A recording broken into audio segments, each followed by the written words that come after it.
Good evening, councillors. Are we ready to begin? Yeah. Good evening and welcome to the first meeting of the Environmental Sustainability Panel for the municipal year. Our first item of business on the agenda is the election of chair.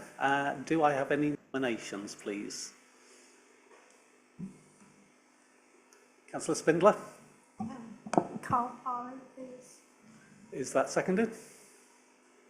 Thank you, Councillor McCarthy. And we put that to the vote.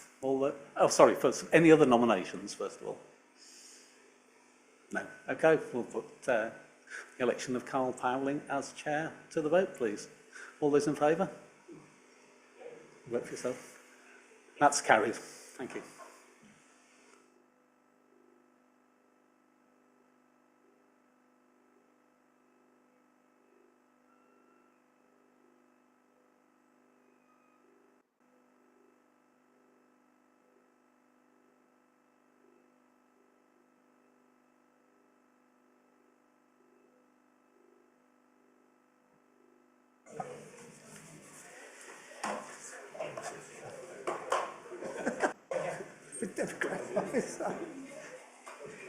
Evening, everybody.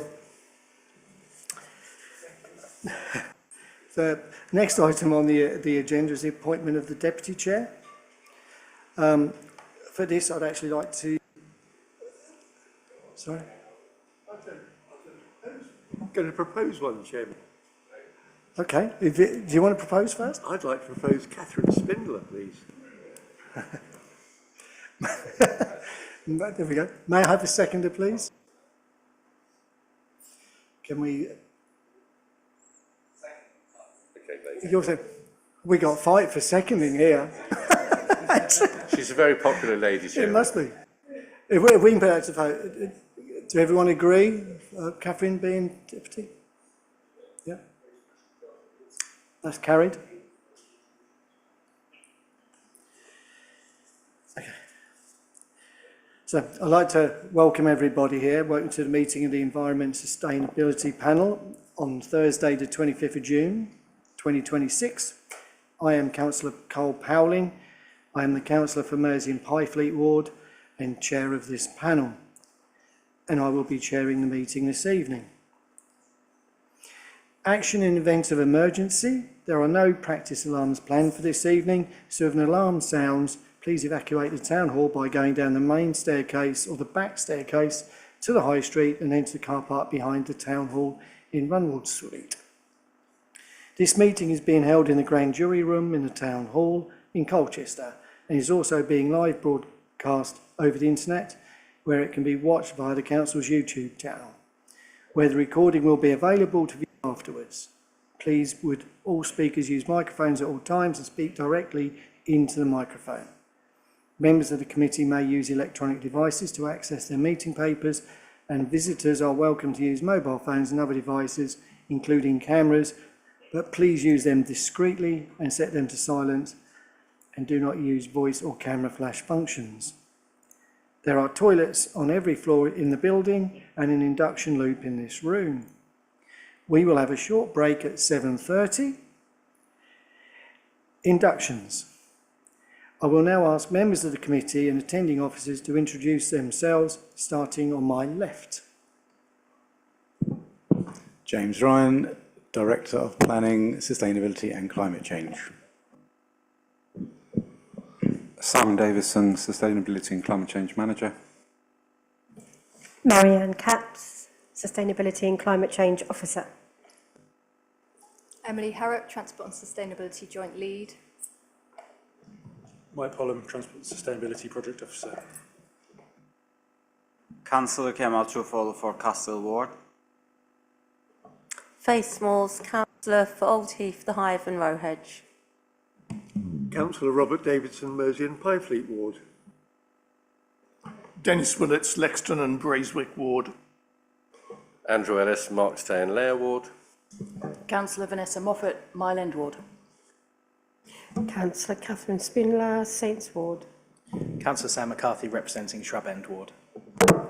Councillor Tim Young, Labour Councillor for Greensted Ward, substituting for Councillor Julie Young. Councillor Lee Scaldis for Old Heath, Hive and Rowhedge.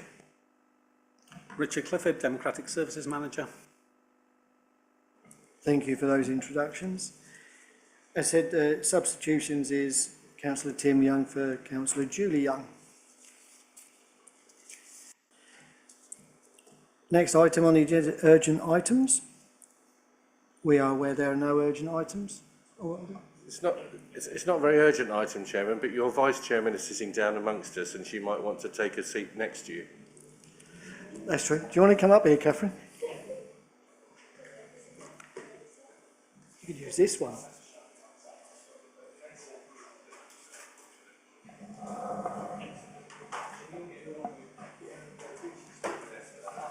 Well, oh, there is a spare mic here, look.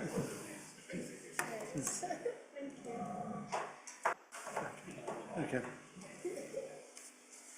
While we're doing it, I'd like to take this opportunity to thank Sam, who was, I think, the chair for this last year, and all the officers and the work they've done for the previous year. I've thoroughly enjoyed reading through all that lot, I can assure you.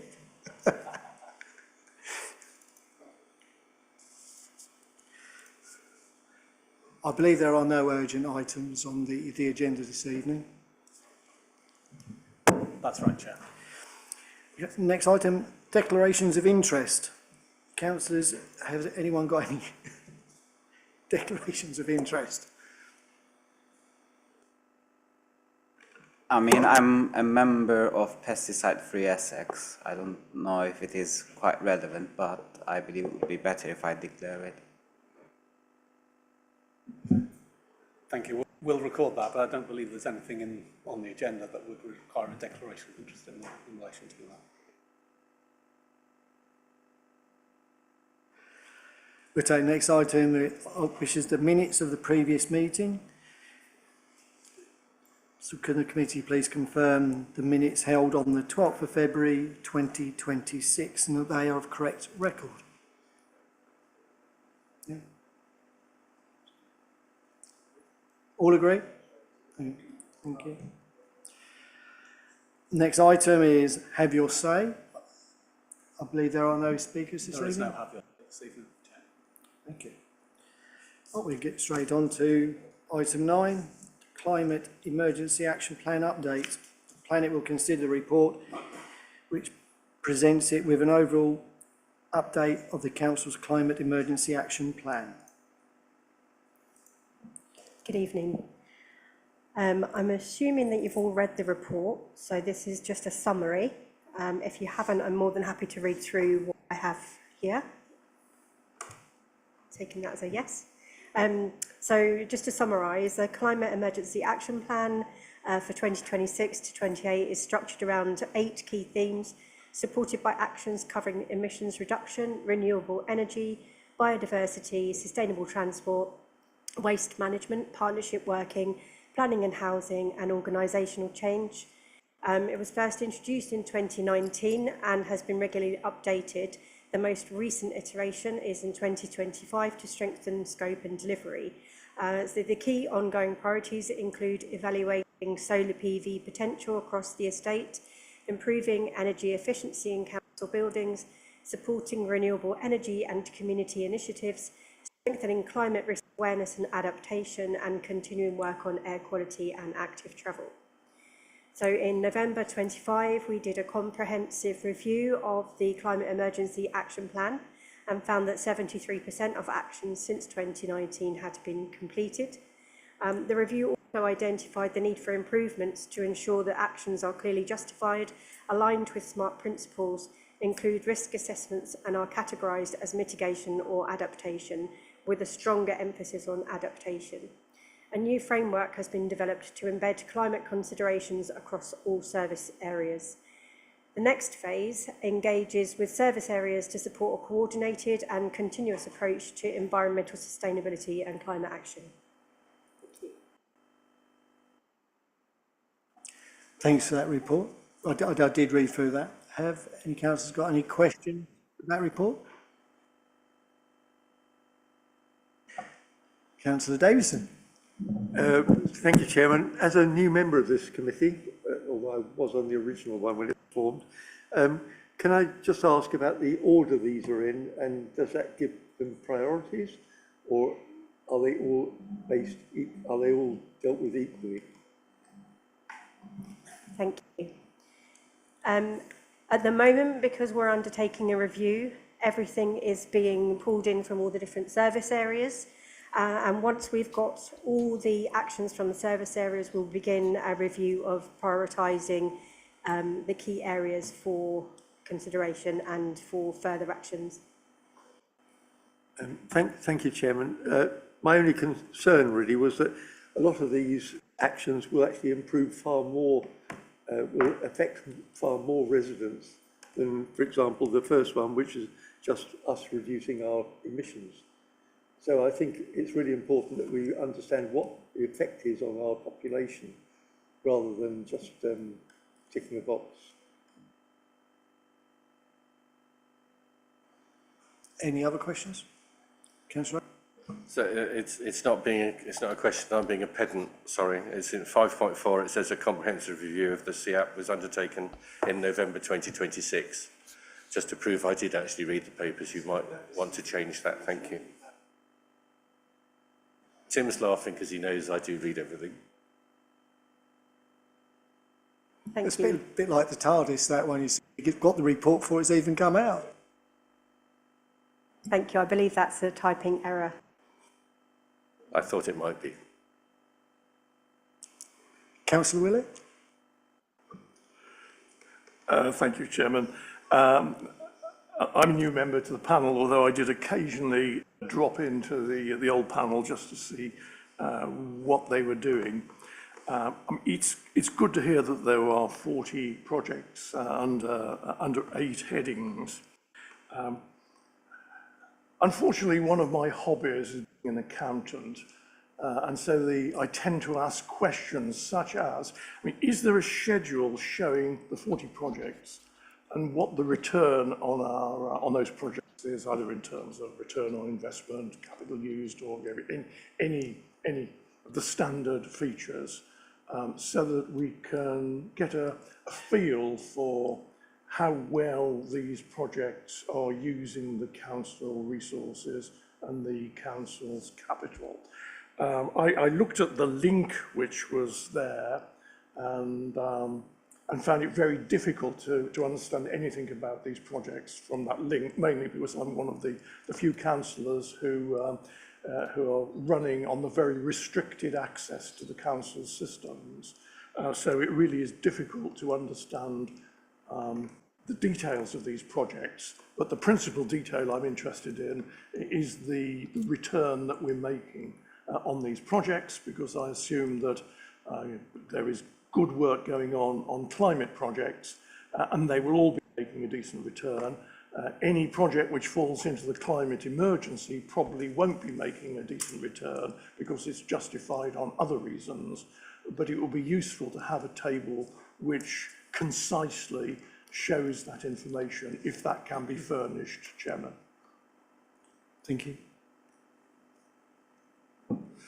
Yes, thanks very much for that. I think Marianne alluded to that earlier on when she suggested that as part of that review, we needed to actually have a much more robust way of tracking the items that we're introducing and a much more robust way of actually reporting back on them. And I think, obviously, some of these actions aren't going to have any kind of financial benefit at all because they're going to be measured in better environmental performance, but we'll certainly take that under advisement and use that sort of valuable input into our review. Thank you. Can I ask, Chairman, then, when the schedule will be published by the officers and be available for my inspection? Absolutely no problem. When will it be available? Because all too often one asks a reasonable question and a reasonable answer is given, but it doesn't actually materialise until the end of the financial year. I think that will be sort of late, so early September. We'll be looking to. Much obliged, Chairman. Thank you. I think Kamal was next.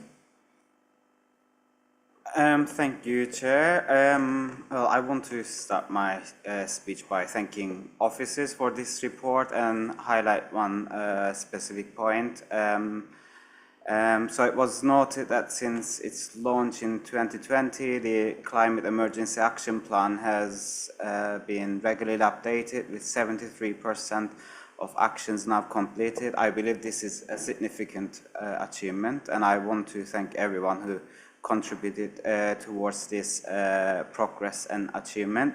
Moving to my questions, I would like to ask 4 questions around 4 themes. So the first one is around solar energy deployment. Could we receive an update on solar energy deployment, specifically regarding any special local, regional or national schemes and funding opportunities? I'm asking this because I regularly receive inquiries on this matter from residents, charities and churches. So any signposting information we can provide to community would be highly beneficial. Moving to my second theme, which is around corporate estate solar PV evaluation. So section 5.3 in page 14 states that the council will carry out a comprehensive evaluation of the solar PV potential for the corporate and lease estate. Could we please have an update on the progress of this evaluation? Linked to this, there was an interest last year in switching our energy tariff to renewable energy tariff to improve our sustainability benchmarking scores. So are there any updates on this potential transition? Moving to my third question, which is around climate risk awareness. The same section also states that we should continue to increase the Council's understanding and awareness of climate change risks that may affect Council operations. As climate and carbon literacy training was last offered to senior members in 2023, can we secure a commitment or make a recommendation to renew this training and extend it to senior staff, cabinet members and members of this committee? I believe this would not only enhance internal capability, but also help improve our scores in the upcoming Climate Emergency UK Climate Action Scorecards assessment. And moving to my final question, in our agenda, compared to last year's summary and report, I noted that biodiversity duty reporting and our commitment to introducing a pollinator strategy were omitted. So getting an update on both of these points would be great. When I previously inquired about pollinator strategy, I was assured that despite resource constraints, it remains on our agenda. It would be highly beneficial I believe, for members to receive an overview of the potential costs involved in developing this strategy, given that templates are available on government websites and we have access to knowledgeable local and regional societies and environmental groups. I believe this should be highly achievable objective. Thank you. I'll try to unpack that. If I take the first 2 points with regards to TV as the first question, we are currently working with Greater South East Net Zero Hub to do a feasibility study of our land-based corporate assets with regards to the solar PV potential. They will be reporting back to us next week, and I'll be looking to then incorporate a full report on solar PV potential as part of our greenhouse gas report, which we'll bring back to Cabinet in October. I would imagine that we would have some further move on that PV project, but I can't sort of foretell how quickly that will move until we've met next week, but I'm quite happy to update you separately. Was there any other point you wanted to raise on those first 2 questions that I've missed? So any potential funding opportunities or schemes we are participating or we can share with residents or organizations which are interested in installing solar panel? That is something that we will look into as part of that overall assessment of our solar PV. I think you also mentioned about the green energy tariff. I think that was looked into, but it was found to be not cost effective enough to enter into regarding to our sort of financial status at the moment. So that's something that we're not going to be progressing for this year. And the next one was about carbon literacy training. Would you like to take that, Marianne? So at present, I've been trained in carbon literacy and carbon literacy trainer course. The next step with this is to begin to look at acquiring course materials from the Carbon Literacy Trust, and also to start training with senior staff and officers within the organisation, just to help further embed the carbon awareness. We are currently evaluating the cost and the effectiveness of this, and we can report back on the next meeting.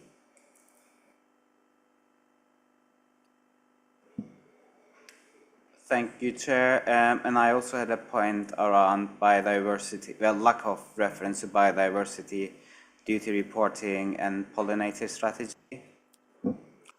Yes, I'm afraid we still haven't been able to resource looking into the how we're going to actually deliver the pollinator strategy at the moment, but it's something that we can discuss further, I think. Thank you, Chair. Thank you. I think Councillor Moffat was next. Thank you. Members today received an email from Friends of the Earth, and within it you can download a report for Colchester, and it's got some suggestions. If it's useful, I can send it over and you can have a look. Okay, thanks. Thank you. I think Councillor Young, then Councillor Davison. Yeah, thank you, Chair. 5.3 says that there are several actions from the current Climate Emergency Action Plan that reflect the focus and priorities that will take us up to LGR and beyond.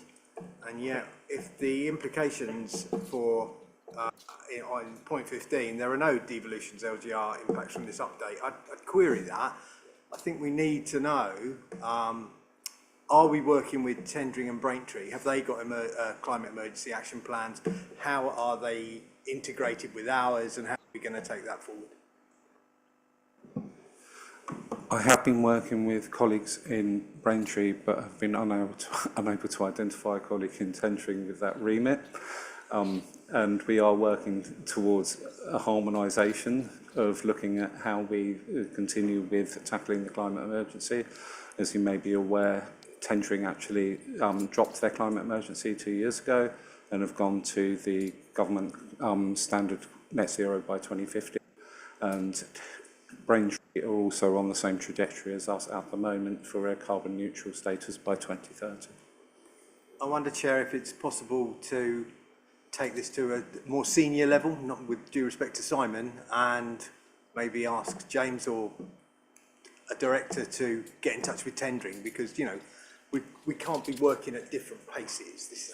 Climate change is a reality. I know some people don't think it is, but look outside. And we need to make sure that when we do have LGR, that, you know, Clacton can't be in a different place to Colchester, to Braintree and Harwich and all the rest of it. So I think it's important that we at least get some indication from Tendring about what they're doing and where they're going. That's a good point. Is that something that you can do, James? Absolutely, I'll take that as an action, and I'll report back at the next panel. Thank you. Good question. Councillor Davison. Thank you, Chairman. I'd just like to congratulate Mr. Ryan on his elevation, and we've got full confidence in him. And I just wondered how he'd deal with item 7, which is sustainable planning, economy and energy efficient homes.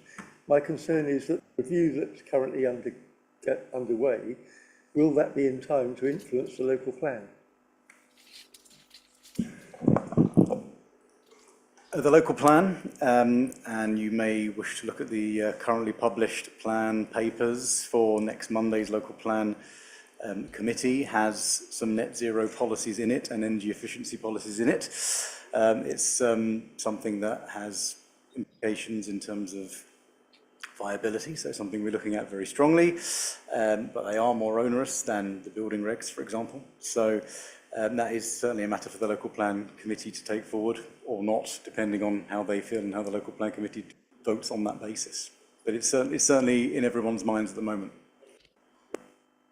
I'm just recalling a visit to London with Councillor Young's brother when we signed up to the climate emergency, or actually, we're still members of that, and I think Colchester could be leading on this rather than being dragged behind or dragged up reluctantly. But thank you. Thank you.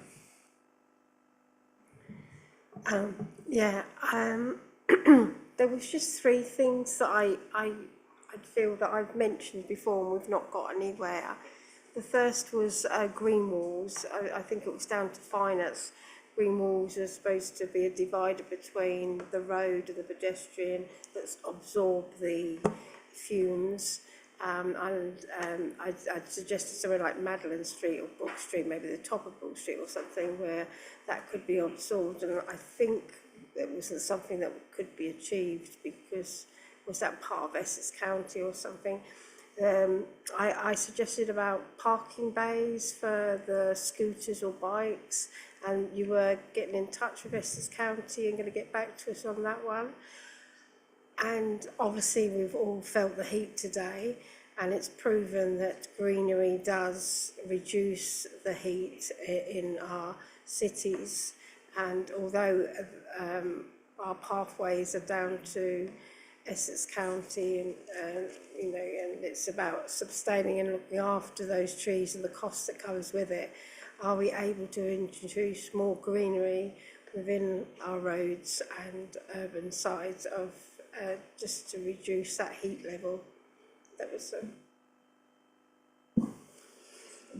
Thank you. We certainly do attempt to ensure that significant amounts of planting are required by condition for new housing estates, new housing layouts, that kind of thing.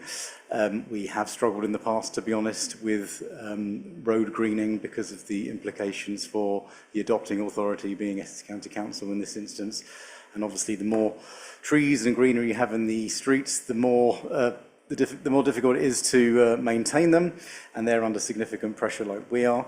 But we do have policies in the local plan and the emerging local plan for more and more street trees, and something that all the planners really believe in. And as we potentially head towards LGR, we may have more control over that kind of thing in terms of what we can and can't adopt in the public highway.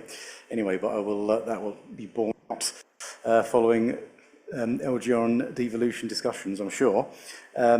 Green walls is something we can certainly take away. We don't. A lot of the problems with that kind of thing is having the land ownership to be able to achieve those things.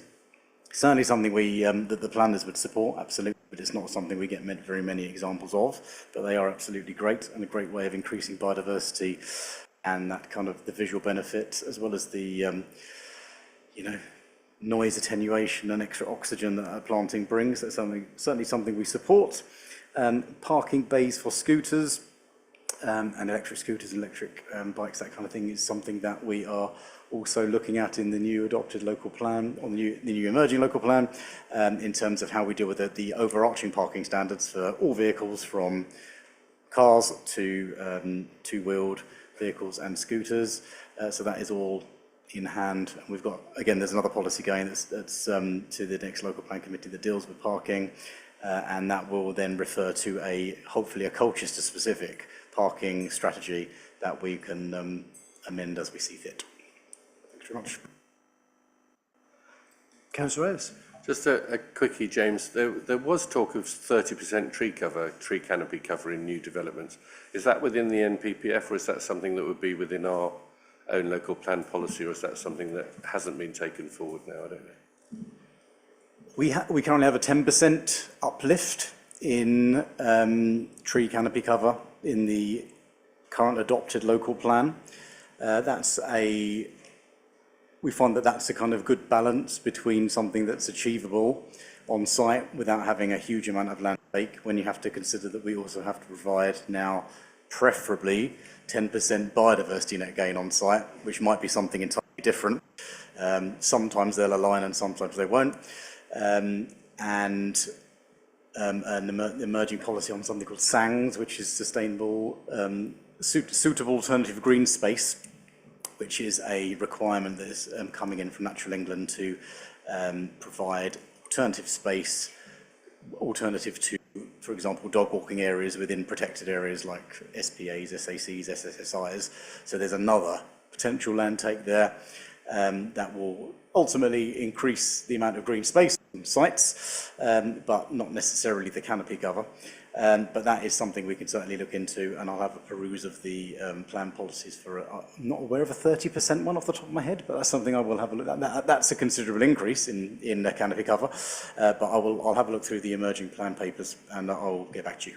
Sorry, I thought it was something, it may have been in the draft MPPF, but there was certainly talk about a 30% canopy cover in new developments, so that's why I'm asking the question, because it was certainly something that we looked at in new developments that were happening in West Stanway and what have you. They were saying that they'll have to line the streets with trees to achieve that 30%. So it may be something that's been dropped in the meantime, but I know we were looking at it. So thank you. I will research that and come back to you.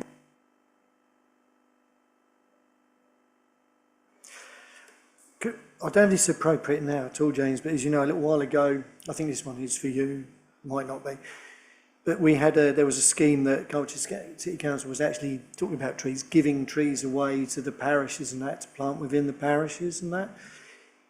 Is it something that the officers might be able to go out and see whether we can get some more grant funding for that, to see if that could be pushed again at all? Or whether we could get funding to try and do that again? I think that's something that usually comes from the kind of greening team, and I believe that's something that we are currently investigating following our briefing meeting, so we will revert back to you on potential funding streams for. We have certainly in the past given away a significant amount of trees. I'm not sure where that funding stream comes from, whether it's still available, but we will come back to you on that certainly. Well, yeah, it's very successful, but I think we need security as well, because it seems to some of the public to actually try and kill them as soon as they go in, which is a bit disappointing in certain wards. Also, is there anything that this committee could do to, support the officers with this report that you've done with the 8 tasks that you've got in hand? Is there anything that you'd like the panel to possibly help you with? I think that it's really important to try and embed sustainability and carbon literacy throughout the whole of the organisation. So perhaps consideration of more compulsory training for staff and councillors around carbon literature training and awareness, which will help to inform decision making. Okay, thank you.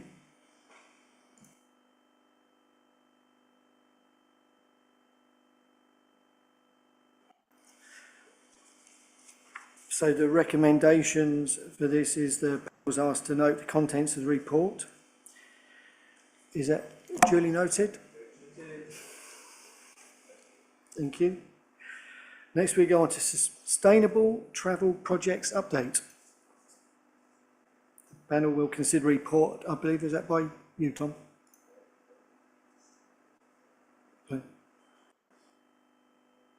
We've got a presentation, so we're just sorting out how to share it on Zoom. Moment.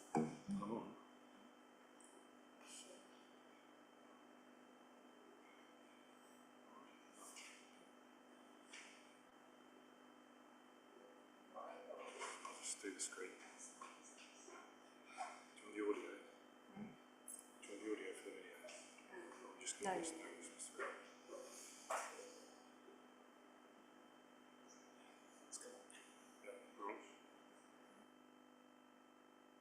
Okay, so it's a bit of a joint presentation, so Mike's going to start. Right. do that one, yeah. Right, so we're the Sustainable Travel team. As Emily and I are going to be presenting this. So we're, as most of you know, we're quite a small team, but we think kind of punch above our weight a little bit. So I've decided to pull out some of the kind of the key points from the report, and then obviously talk about it in a bit more detail afterwards.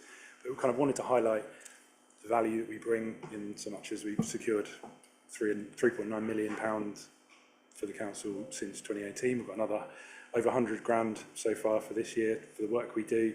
And all of that kind of goes towards our team objectives, the primary of which is delivering on the council's strategic objectives, and supporting colleagues in master planning and regeneration, and kind of looking at making Colchester sustainable in the more broader sense. We're also supporting delivery of the Essex Air Quality Strategy and the Council's own Air Quality Action Plan, which we'll have a bit of an update on the air quality progress a bit later on.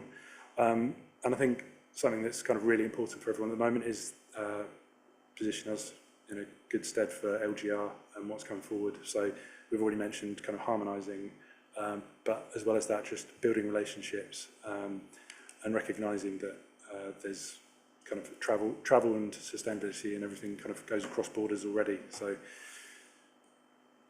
and pulling out some of our achievements for the last year. So there's the Go Cargo delivery app, which is currently being used in Colchester for last mile delivery with low emission vehicles like cargo bikes and electric vans. We're talking to other local authorities about rolling out in other places as well and selling that and bringing in some income for the council. We've also developed a new Cycle Colchester website and resource hub, which has seen over 3,700 unique users since that launched just over a year ago. 6,000 cycle maps have been distributed across Colchester. We developed a new cycle map using grant funding because there was a real appetite for that from local people, and the previous one was very out of date, and the county weren't terribly forthcoming about printing another one. We've set up the Try Before You Buy e-bike and e-cargo bike scheme. We've had 49 unique hires from that, different individuals. Some of those have been repeat hires, so kind of helping people with a very kind of low stakes way of engaging with that and changing the way they travel, trying things out. As part of the council, we upgraded our travel plan from good to very good, which we're really, really proud of. So that's kind of recognising the progress we've made as an organisation towards embedding sustainable travel with our staff. We also engaged over 1,000 young people and 400 businesses, over 400 businesses on kind of air quality, active travel, understanding the business freight issues, especially in the city centre, and again looking forward to the challenges we're going to face with the works on East Hill, St Botolph's and so on, and looking at alternative ways of getting freight in and making sure there's limited disruption as possible to businesses. So and there'll be, we've got some work coming forward on that, which we'll update in a minute. Then obviously there's the infrastructure stuff as well. So I'm sure a lot of you will have seen the Albert Roundabout scheme has been nominated for an award. So we're absolutely delighted. Beth Chatto deserve a huge amount of credit for the hard work they put into installing and maintaining that. And it's a great example of the kind of planting we can see to kind of build climate resilience. We've just been able to secure another 10-year licence for the Windmill Trail to continue use as a multi-use path. So really, really happy with that. Again, key green corridor, nice shady one, as we've kind of top of mind today. We've also been able to secure, as part of the Levelling Up Fund, a permanent home for the secure bike park in the city centre, secure bike parking at the Colchester Town Station thanks to Greater Anglia funding, and secure parking at Ledgewell, which again is something that has been requested for a really long time. And all of those things came from direct engagement with members of the public. They said the two things that are stopping us from riding our bikes into places is the infrastructure and having our bikes stolen at the end of it. We can't do an awful lot about infrastructure, but we can do something about the secure cycle parking. So looking forward to the next year, so we've got various projects kind of coming forward which focus on kind of expanding support and take-up of sustainable and active travel. So be that cycling, walking, buses, trains, kind of trying to work on how we better understand what the barriers are, but also integrating them and how we can make those work. So we're working with rail operators, bus operators and the County Council and the Park and Ride. And as it says there, strengthening those partnerships. We're also working on expanding our the car club at the moment. So we've got Colchester Car Club run by Enterprise, we've got 3 spaces across Colchester at the moment. So we're really kind of pushing that forward, and we've got we're kind of integrating those into developments so that we can again embed that behaviour from when people move to an area straight away. Supporting businesses, promoting the emission-free travel. So that, again, we were talking about, as I was talking about earlier, really improving the city centre. So fewer vans where possible, more alternatives, and freeing up space for people who really need it. More wayfinding, secure facilities for cycling and walking, and then embedding our kind of the work we've done on air quality behaviour change across the city and across the other districts, which we're going to be joining up with, and we'll have again a little bit on that. And I think last one, continue to increase our engagement with councillors, businesses and communities. Our work is informed by speaking to people. We go out every year over the kind of spring through to the autumn. We're out in communities at summer fairs. I've met some of you out there at those, all across Colchester, listening to people, talking to people. So, and the same is we have somebody who goes out, talks to businesses, understands their concerns, and really takes those things on board to inform our work. So I'm going to pass over to Emily, who's going to cover the air quality. Okay, so I'll give you a quick update on our work on air quality. So I thought it would be useful just to reference the Royal College of Physicians 2025 report, as it's a fairly new report, and it updates on their 2016 report. So during those 5 years between the two reports, there's been a huge increase in scientific and medical knowledge and understanding of the impacts of air pollution on human health. So there's some quite poignant stats in that report. They've now found evidence to link air pollution to over 700 individual different diseases. There's around 30,000 deaths linked to air pollution a year, with a cost of around 27 billion to the economy, and that's not when you take into account the impact of dementia. And what the report concluded was that there needs to be much more of a focus on public health as well as looking at it as an environmental issue.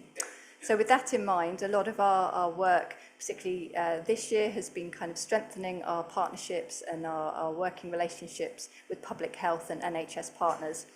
So just as a bit of background, we've got our own air quality action plan, but we also adopted the Essex Air Quality Strategy in December last year. So we're now working with colleagues at Essex and across all the local authorities on some sort of joint focuses. There's 5 working groups and we're represented on all of them. There's one focused on communications, there's planning and development, reporting and monitoring, sustainable transport, and then a kind of air quality partners group that's made up of local authorities and NHS partners.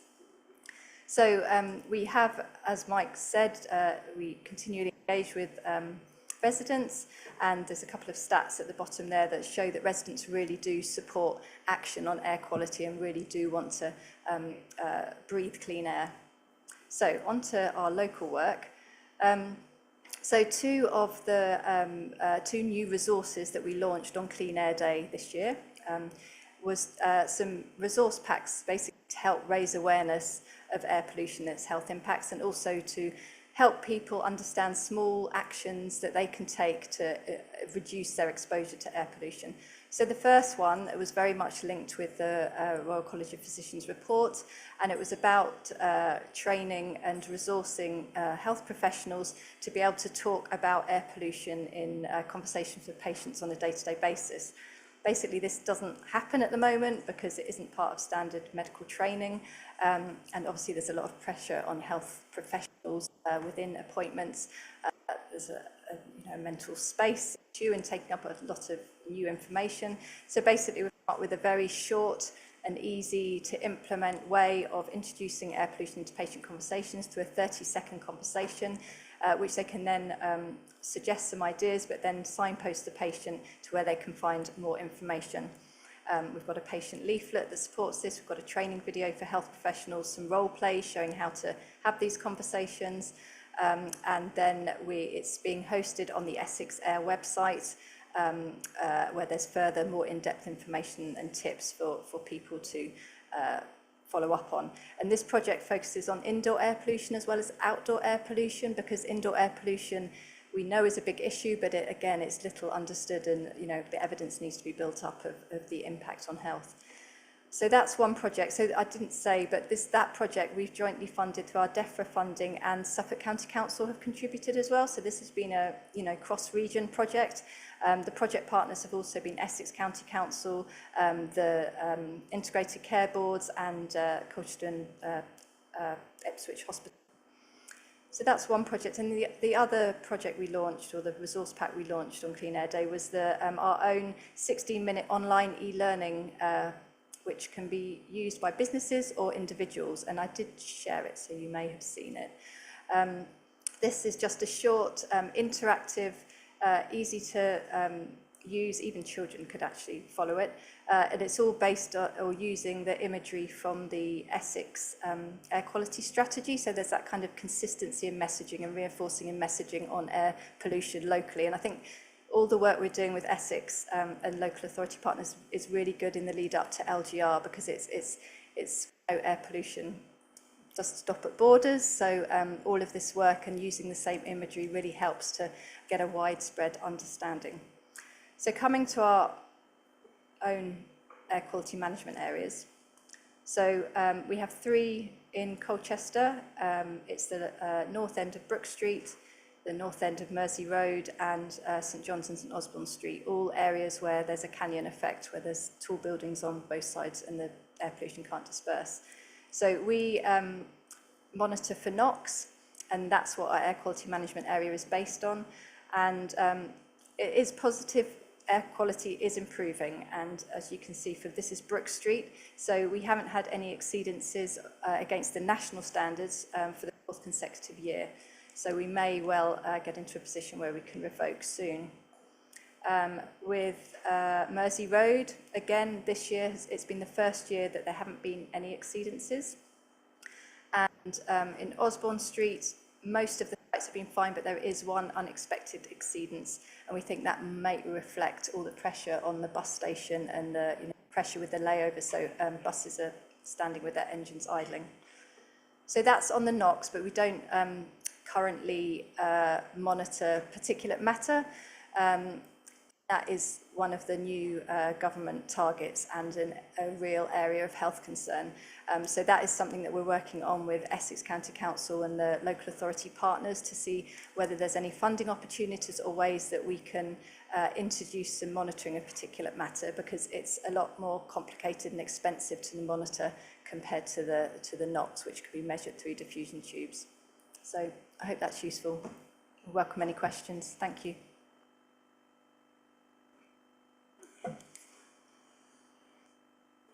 Councillor Smith.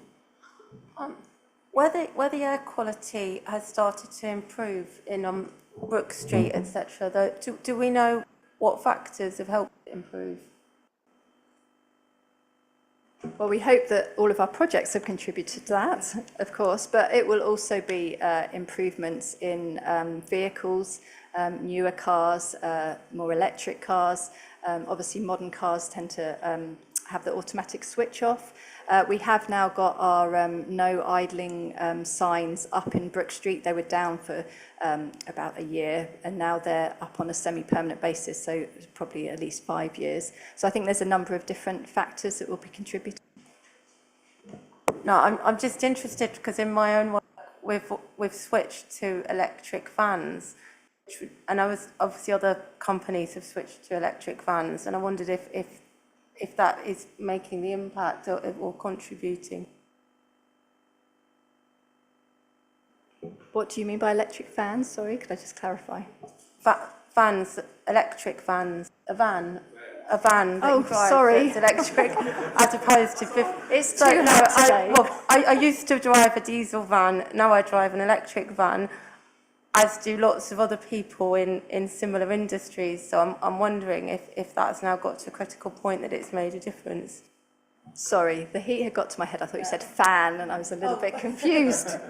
Van makes complete sense. Yes, I'm sure that is contributing. All of the increase in electric vehicles obviously directly relate to a cut in tailpipe emissions. So yes, definitely. And so completely unrelated, I just want to congratulate on the perseverance with the roundabout on Albert. So I'm forgetting my words as well. Because although I wasn't on the panel until now, I've sort of dipped in and out of, and the roundabout I was very interested in, and it came in for a lot of unfair criticism, particularly at the beginning, and I'm a big fan of Beth Shatter, so I'm biased, but and it would be great to see more projects like that, because it just, every time I see it now, it's so good and so sustainable, and then it's less work in the future, and obviously doesn't need to be watered. So if any, I just think it's like so many positives.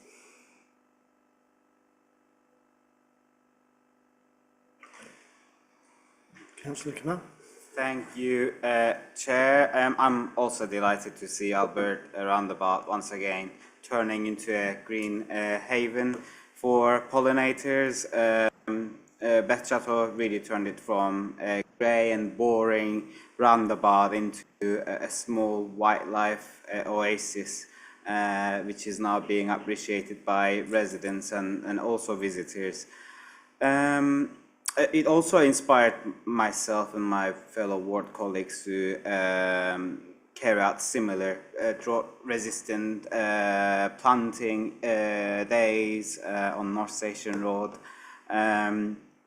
But in addition to that, I also want to thank Mike and also Emily for campaigns and outreach work they are doing. Whenever I attend community events, pride events, I always see their stall, and they are always proactive and engaging in their interactions with residents. And I also noticed the recent video on clean air as well. So again, thank you very much for your valuable work. I have a quick question, and it is around e-bikes. I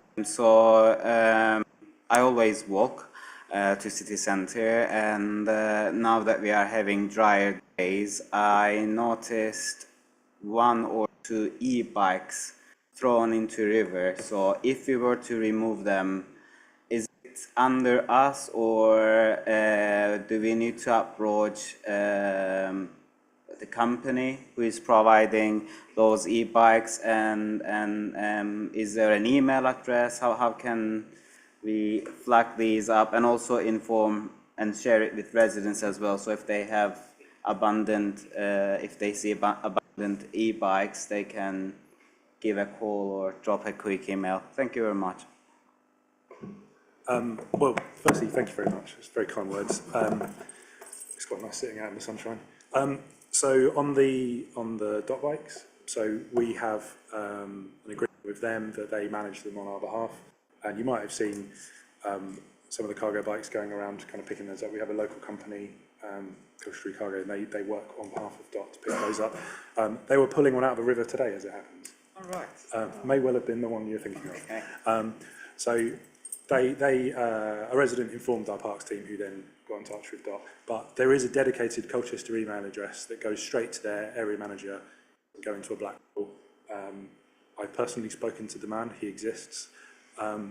So I'll make sure to circulate that to councillors, and please do circulate that with residents as well. So that's for, that's not just for bikes chucked in rivers, that's also for any feedback at all, positive, negative, whatever, about parking. So if you've got any ideas for where, we've spoken about this already, you've got ideas about where they could be parked better, ideas where there's gaps in the network, places where there's a real problem because there's, I don't know, a pavement's too narrow, or there's a school or something like that.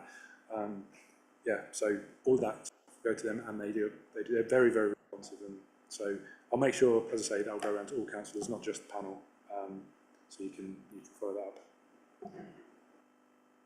A link question. I remember last month or the month before, there was an article on Colchester Gazette that there are plans to limit the areas where e-bikes can be parked, so that people won't be able to leave them in the middle of pavement.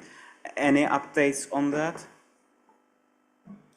Yep, so we used to have what was called a free-floating model for them, so they could essentially be left anywhere within the operating area within Colchester. So we've now moved to what's called a mandatory parking model. So there are specific parking places across Colchester. I think there's about 500 of them. There's a lot. With the idea being that there's one that's going to be convenient and close enough that you're not tempted to just abandon it. Some people, unfortunately, as we know, can't be tamed, so they will just chuck them away. But people do get fined for not parking them in a designated parking area.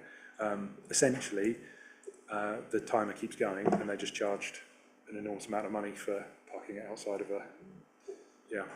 so that is happening. But again, if there are kind of areas where there's problems, then all that feedback needs to go to DOT so they can work on it. Councillor Scorders? Thank you, Chair, and thank you all for really good work. As previous cabinet member, I could claim all the credit, but I won't. No, but you guys, I didn't have to that team because they kind of get on with it, which is great. Two of the questions that I have got is obviously we are moving towards devolution now. How is our relationship with Essex County Council as we move forward? Because obviously all those departments will be closer together. We will have control of all of it in the future unitary. And the second one is around the leisure park in the north. First time I visited it was for the count, and it feels very long away. It felt like I'd entered Ipswich, it was that far away. And obviously you have to go over some really quite dangerous roundabouts where people are very quick to pull off on the A12.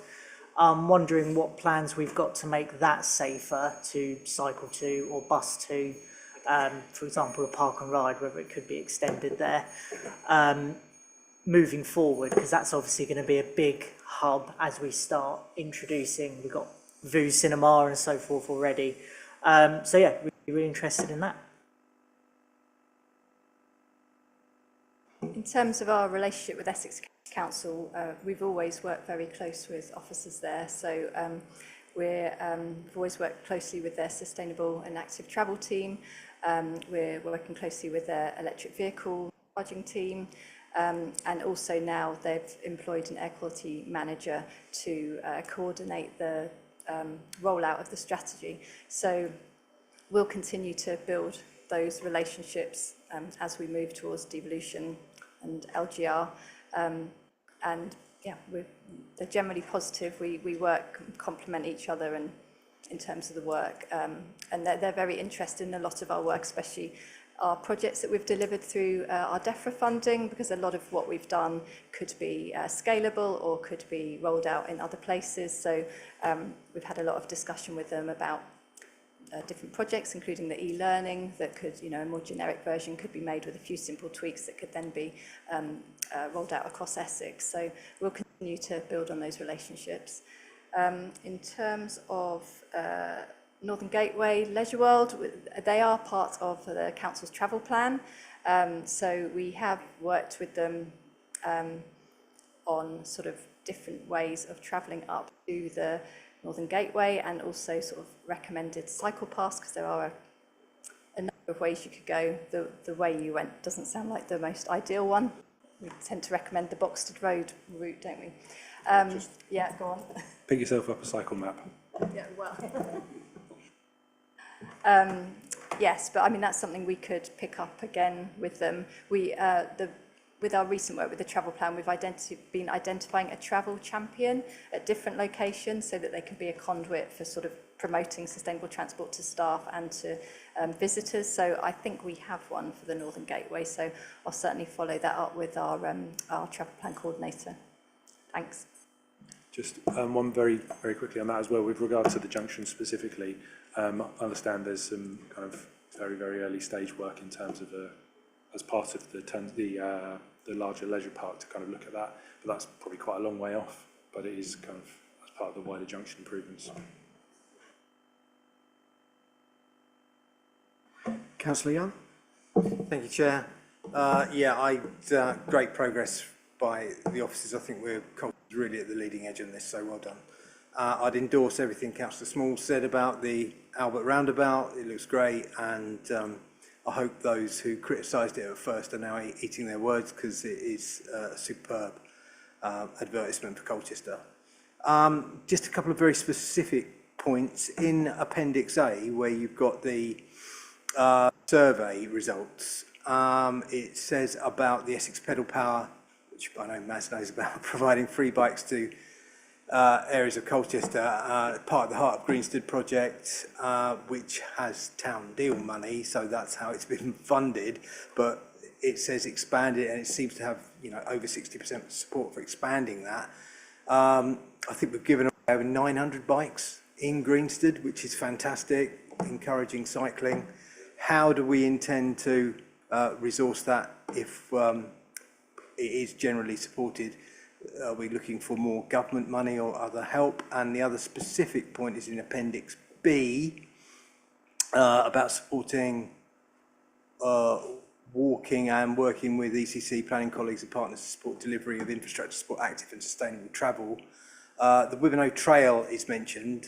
Part of my rehab is a lot of walking, so the Wivenhoe Trail is one I use regularly, and I just recently it's been almost impassable because the vegetation has been cut back, and I emailed the officers and they said it was in the programme. But if we're going to publicise walking along the Wivenhoe Trail, you've got to be able to get through it on a bike or as a pedestrian. So I just wondered if we can sort of integrate and make sure that services are working together to ensure that that happens. So on the Wivenhoe Trail, I mentioned earlier we kind of secured a licence for longer. So as part of that work, we're kind of reviewing how it's maintained, how frequently, how that's resourced, and all the rest of it. So. On the expansion of Essex Pedal Power, we are always on the lookout for new funding streams, and a lot of our work is led by what funding streams we can get, but we've got this steer from the public, so that is the sort of funding that we're looking for. Obviously, Essex Pedal Power is delivered by Active Essex and Tours, and so they may have their own plans for expansion anyway, so I think that's something we need to catch up with them. But certainly, this steer from the public is useful in helping us sort of look at how we channel our thoughts for looking for funding. Thanks. Councillor Rose. Thank you, Chair. Sorry, I'll take a slightly scattergun approach because I've just been scribbling notes down on everything. One thing, Mike, you talked about bikes, if people throw them away or do what have you, then they get fined. Are they prosecuted if they're fined? Are the fines paid? Is there? Do you want me to ask each question and you answer it? Okay. I'll just grab this one because we've had a lot of dot stuff, and then so the answer is they are fined by the operator, and the operator has a 3 strikes rule. So basically, if you misbehave 3 times, your account is closed. So the account's closed, but they're not necessarily paying the fines or being prosecuted for it. It would be no, they can't be prosecuted because it's not a criminal offence. Okay. All right. Next one.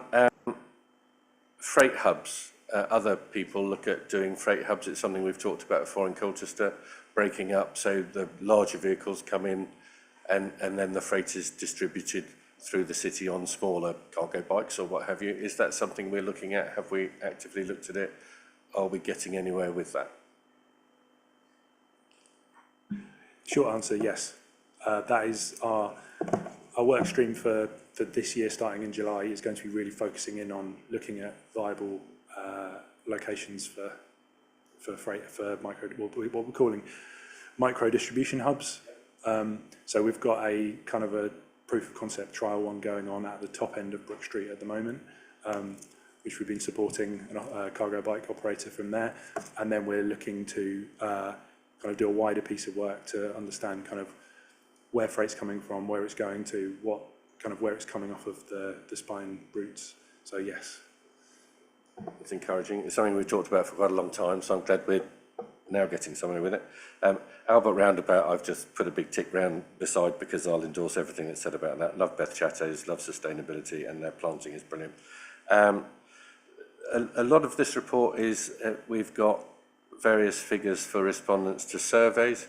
I wondered how many, I mean, it could be 3 people and you can get 90%. I wonder how many respondents you actually had to those surveys. Is it significant? Our surveys are often quite poorly responded to, so I'm just wondering. The survey we've just done as part of our DEFRA evaluation had just over 700 responses, which we thought was pretty good. But obviously that's supplemented by all these conversations we have with residents at events, and also the sort of the individual projects. For example, the e-cargo boat short-term hire have all had their own evaluation as well, so each sort of different aspect of our projects we've evaluated on top of the overall evaluation at the end that had the over 700 responses. Thank you for that. Transport, I've written down, so the local plan has got, they're assuming, Essex Highways are assuming, I believe, Tim might tell me if I'm wrong, 50% modal shift by 2041. I wonder what conversations they're having with you over that and how achievable you think that would actually be. I mean, it's a monumental shift in use of transport, in walking, cycling, what have you. It is an assumption that is made in the local plan saying how the network is going to work and saying our network will work because we're going to have a 50% modal shift. How achievable do you think that is? And how integrated are you with those conversations? So I would say, yes, I agree. That is a phenomenal shift to expect.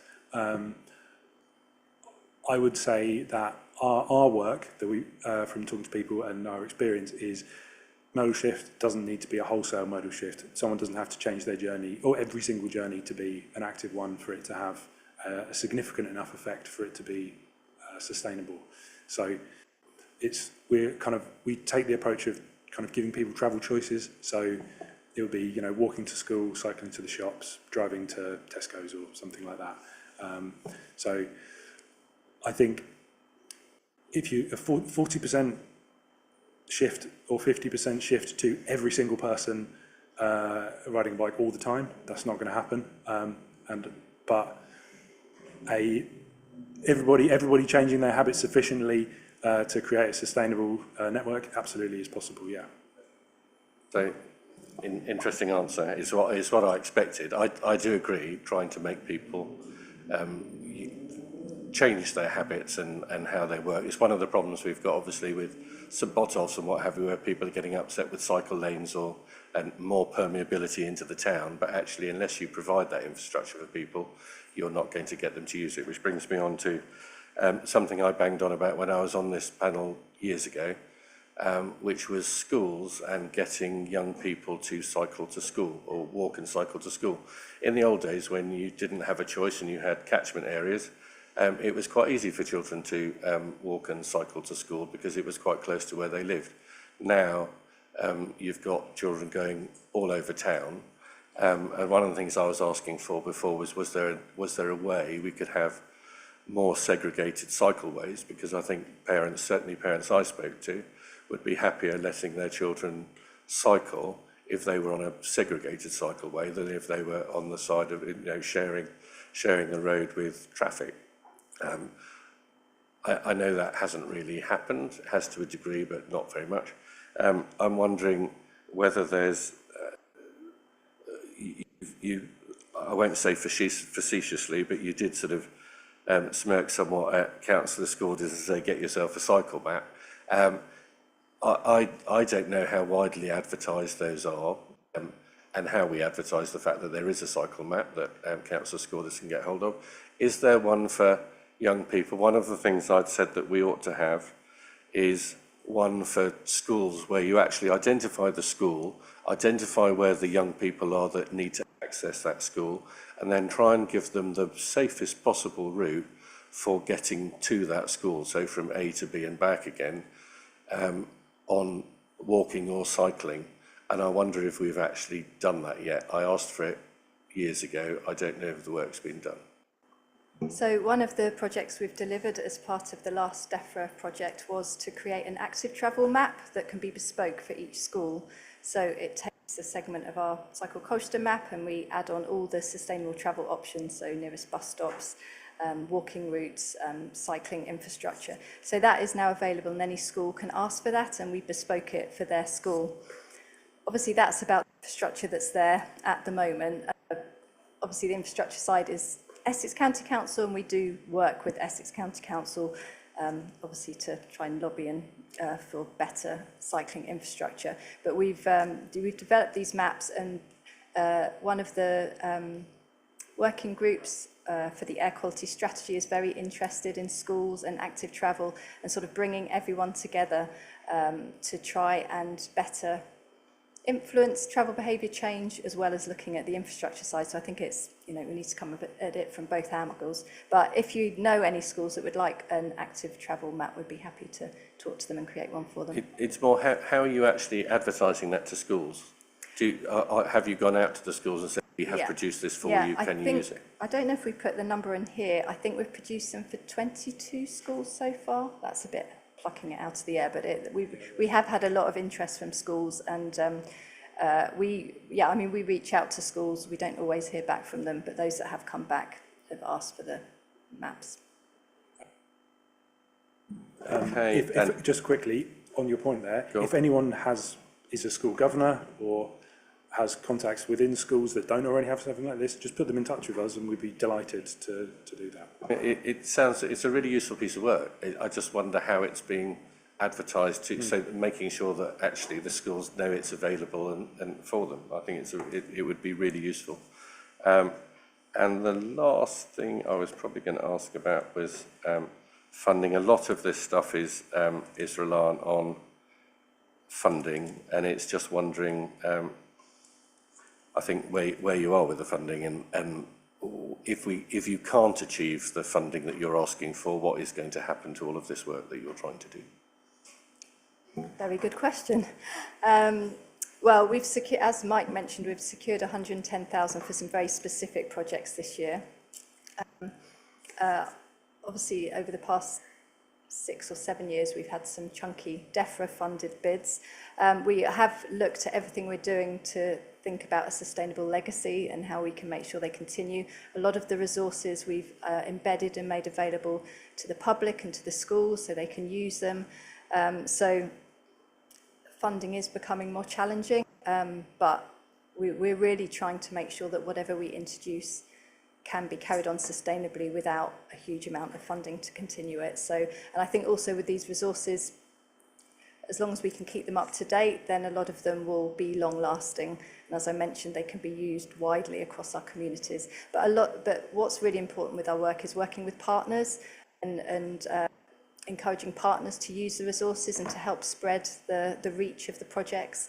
So that's something we continue to build on, and we'll definitely be working much more with public health organisations this year and with community outreach organisations and businesses particularly as well. So yeah, we're always looking for new sources of funding.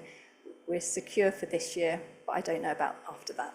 The public health thing, I mean, you must be doing quite a lot with the NHS, I would have thought, partnership work, because with prescribing or health prescribing, I would have thought it works for them perfectly, actually getting people on walking, cycling.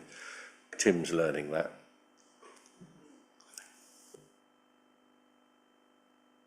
Thank you for answering all of that.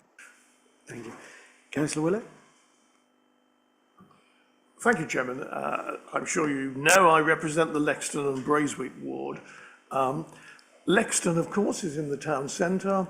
Braeswick is not quite in the town centre. We very rarely talk about the villages that are tagged on, and of course the ward goes all the way out to Great Tay into the deep rurals. So I get a snapshot of two very different positions in the city, the urban areas and also the parts of the ward which are out in the rurals. And not wishing to be unkind, this committee seems to be all about the city centre, and there doesn't seem to be much in the work programme about improving these issues in the rural areas. For instance, if one reads the report in 533, we see that you consulted with the city centre businesses. It doesn't say you consulted with people at the Northern Gateway, which was mentioned a little while ago, where there is significant commercial area, significant potential parking issues and certainly pollution issues, given the size of the car park up there.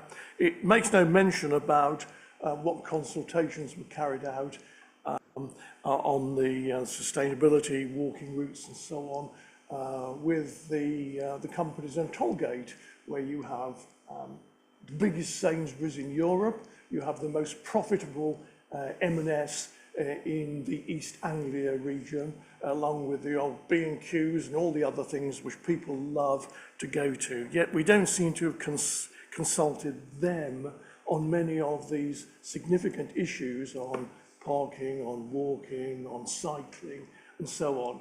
And it seems endemic to me that this panel is city-focused and not, or city centre focused, and not looking at the wider area of problems across the whole of the area which we represent. I mean, if you look on the website, for instance, Chairman, it says that there are 49 monitoring points for pollution throughout the city. However, when you look at the graph or the scatter graph and see where they are, they're all in the city centre. There seem to be very few of them going out on the principal transport routes, the A12, the 120, which goes through many built-up areas, perhaps not built up in the same way as Brook Street is built up, but certainly worryingly built up to have the fumes from 100,000 vehicles a day going through the gullyway just at the end of your garden. And I think one of our resolutions as a panel should be that we will look at the whole of the area, not just the inner city part of it. Those considerations immediately run out to bikes and scooters, because in Lexden you can jump on a bike and a scooter and go anywhere, but as soon as you get to the edge of Stanway, it suddenly conks out and you can't go any further.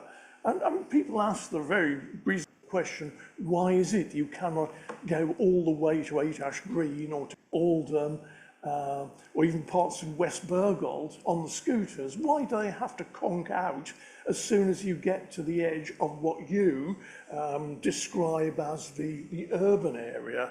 And I think these are really serious problems which should be looked at for a matter of fairness, because we're all paying our council tax and we all expect to see something like the same degree of service, although I agree that it is more difficult and more expensive, therefore more difficult to ensure that there is a standard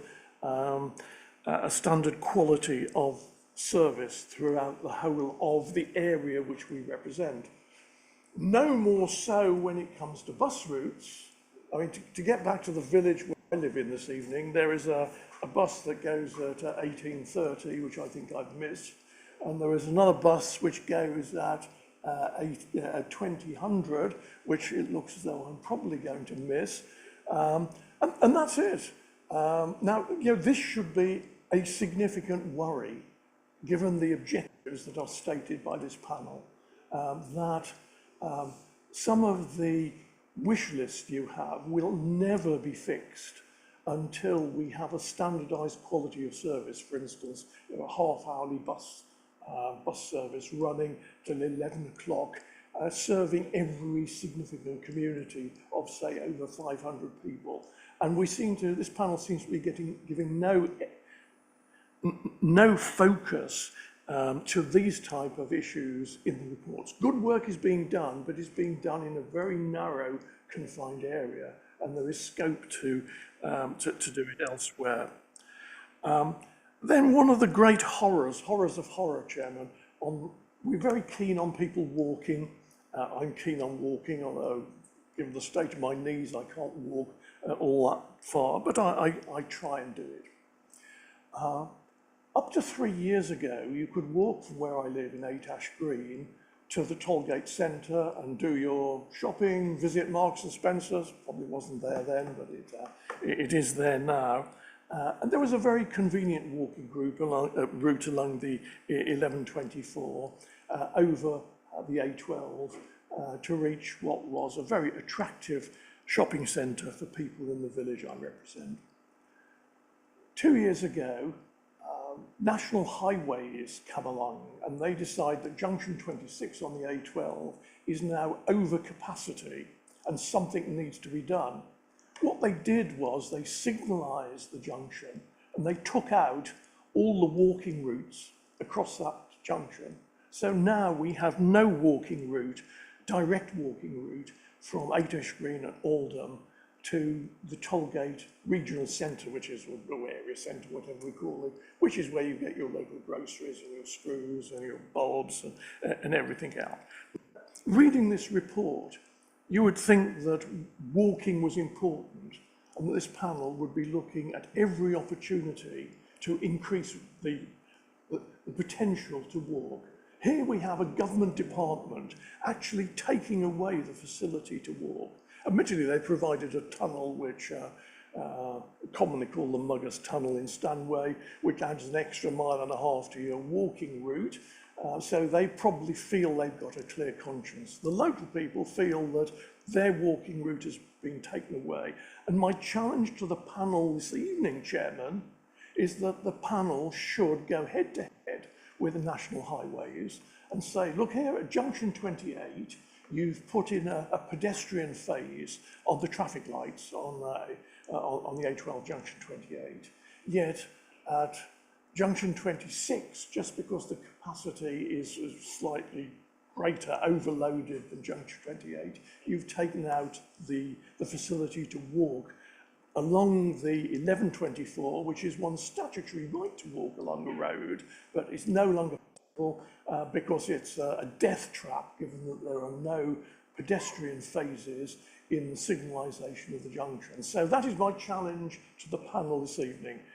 Take that project on, and if I hear our officers standing up, fighting over who's going to take on this particular problem, I would believe we're serious about it. If we sweep this under the carpet, then I really don't believe that any of the good words being said at this panel count for anything, Chairman. Thank you. Who'd like to answer that?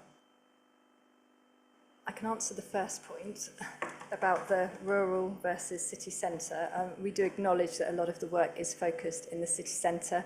That's in part because it's funded by DEFRA and focused on the air quality management areas, and we've tended to focus on the areas of Colchester where people have got transport choice and could, with some support, easily change their behaviour. We recognise that in rural areas there's a lot less options, the bus services are poor, there aren't the dedicated cycle routes, so I guess we've been focusing on the easier to address issues for people living locally, hence providing with cycle maps, cycle confidence training, a website with lots of help and support.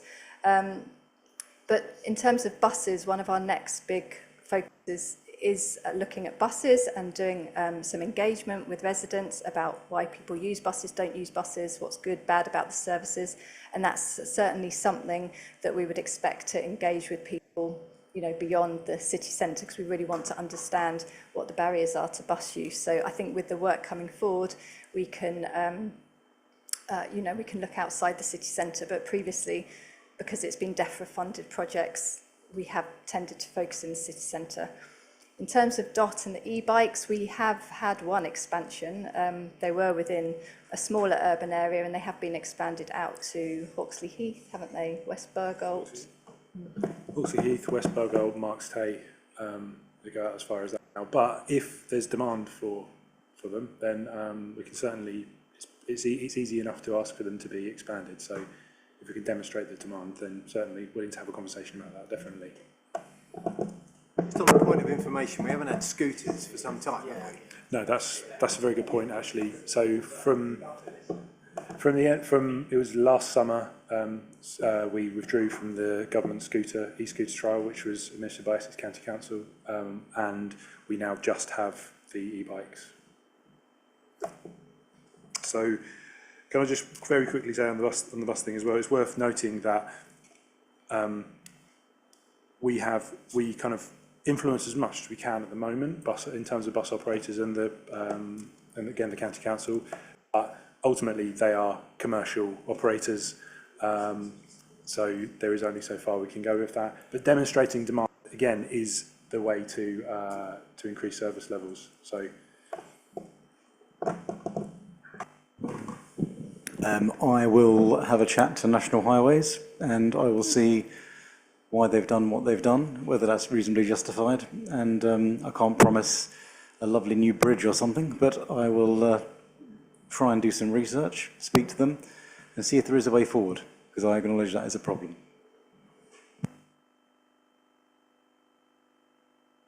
Councillor Davison? Yep, thank you very much, Chairman. I totally endorse what Councillor Willits has been saying about the rural areas, but I'm familiar with Braintree, who've been trialling a community bus service for over 2 years, and I just wonder whether there's any opportunity to link into that, which was funded by the County Council. Sorry?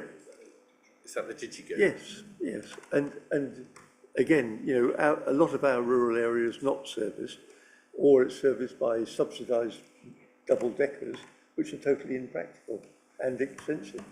So I'd like to think we could work with Braintree or the county to expand that service.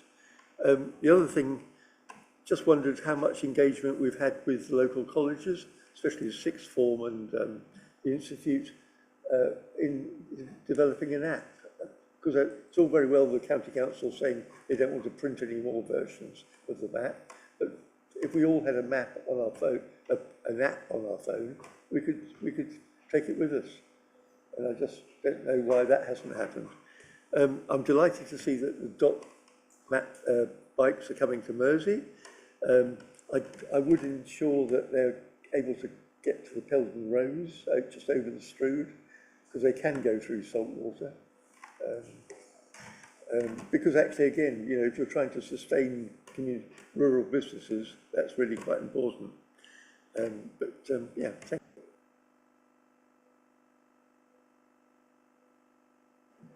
So on buses and projects like DigiGo, see again that needs a lot of funding.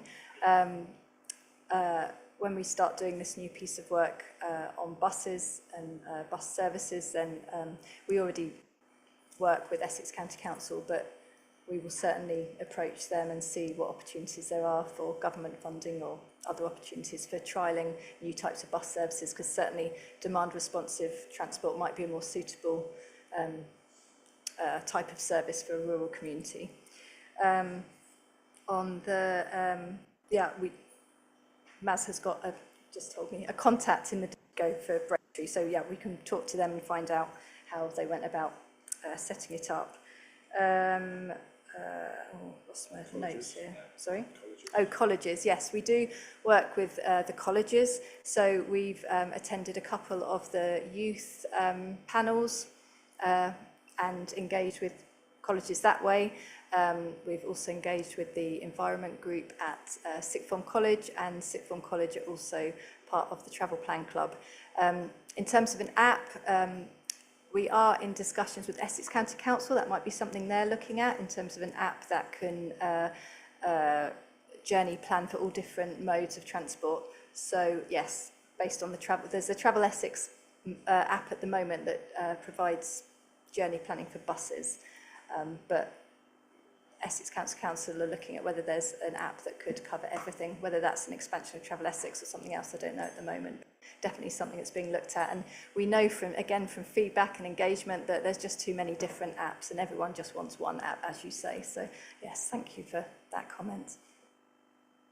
Chairman, I'd just like to say that, you know, the younger generations now, they're so much more IT friendly and able to make apps. And I think if you gave them a challenge as a college or an institute, you'd be surprised what they might come up with for walking apps or cycling apps.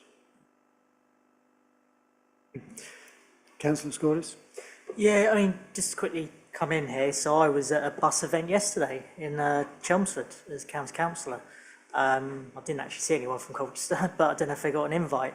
But interestingly, the DigiGoes did have a stall there, and I spoke to them.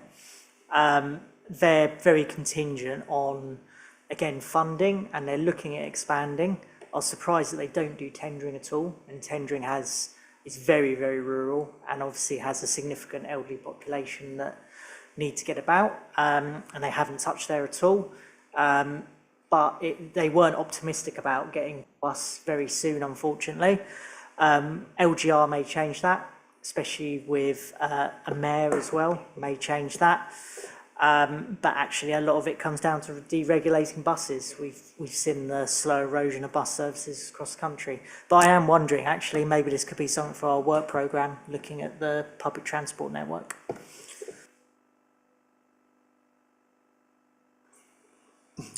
Okay.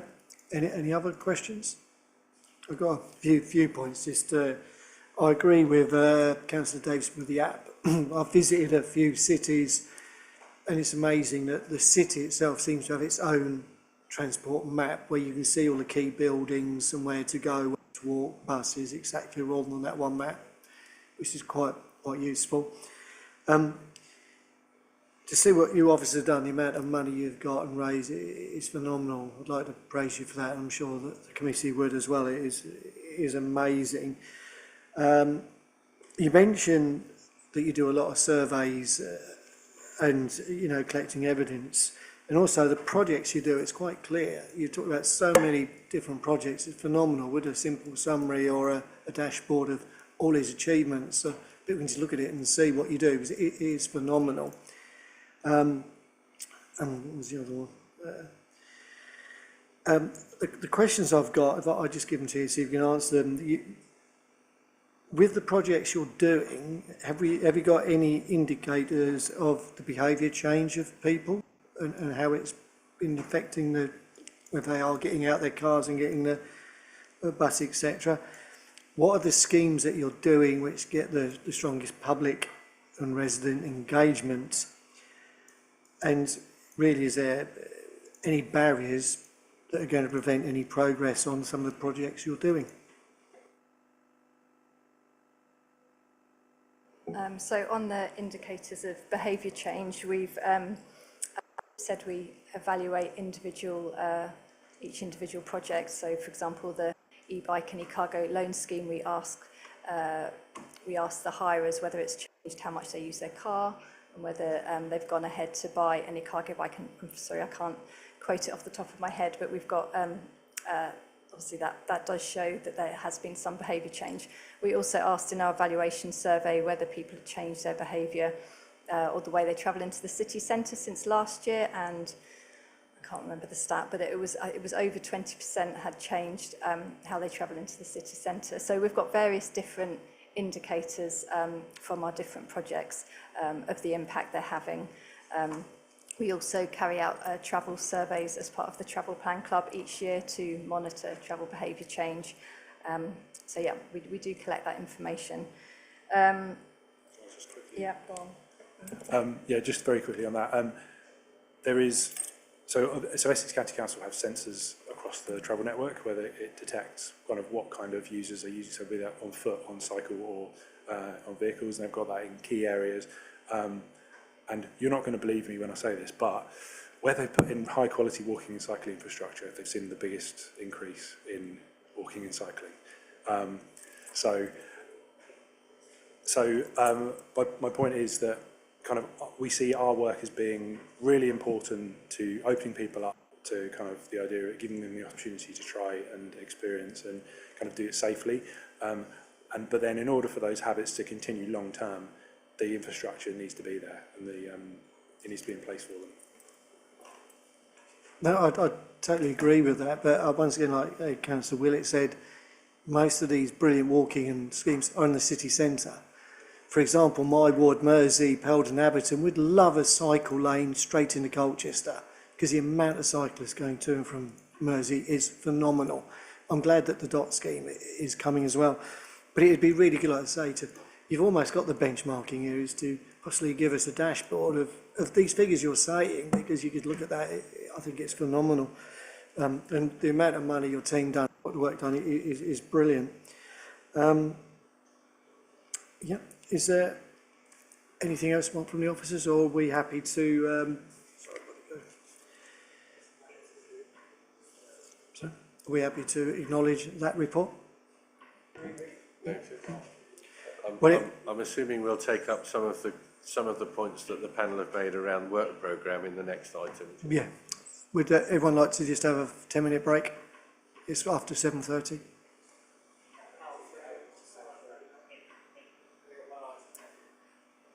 You're all willing to go, carry straight on? Okay. Councillor Willits might catch his bus. Unfortunately, due to the heat, they cancelled it. I've just checked. I'd like to thank the officers for that report, and you, Mike. Even though I got your name wrong a minute ago or at the beginning, I'm very good at that. That's close. You should see. Alphabetically, it might have been, yes, but good for me anyway. Nick, we'll take item number 11, the work programme for 2026-2027. Panel to consider setting out the work programme for 2026-2027. Just provide the detailed reports that are scheduled for each meeting for the municipal year. Thank you, Chair. You have a report in front of you which sets out the work programme for the forthcoming municipal year, which includes the sort of, I think what we might sort of term the basic elements of the work programme for the committee, concentrating on the Climate Emergency Action Plan, and a couple of other specific items that you need to consider. There's a greenhouse gas report, annual update, and your year-end report to Cabinet at the end of the year, your final meeting. Obviously, it's open to the panel to agree its work programme, but to suggest other items that it might wish to see included. Councillor Willett would like to go first. Thank you, Chairman. I make an observation that much of the work the panel is doing, we don't have our actual money to do anything, and we have no power to make people run buses or do other things. Yet we have policies because we believe that those policies would be good for the community. Therefore, in proposing any new work items, I mean, it's tempting to say, well, we should only propose new work items where we do have the money and we do have the power to do something about it. But if we are in the old catch for most of our policy items, why not continue on that vein? I'm particularly concerned about the quality of the rivers and the water. The river is the boundary to the Lexton and Braeswick ward for a lot of its area. And we're aware that it's pretty filthy.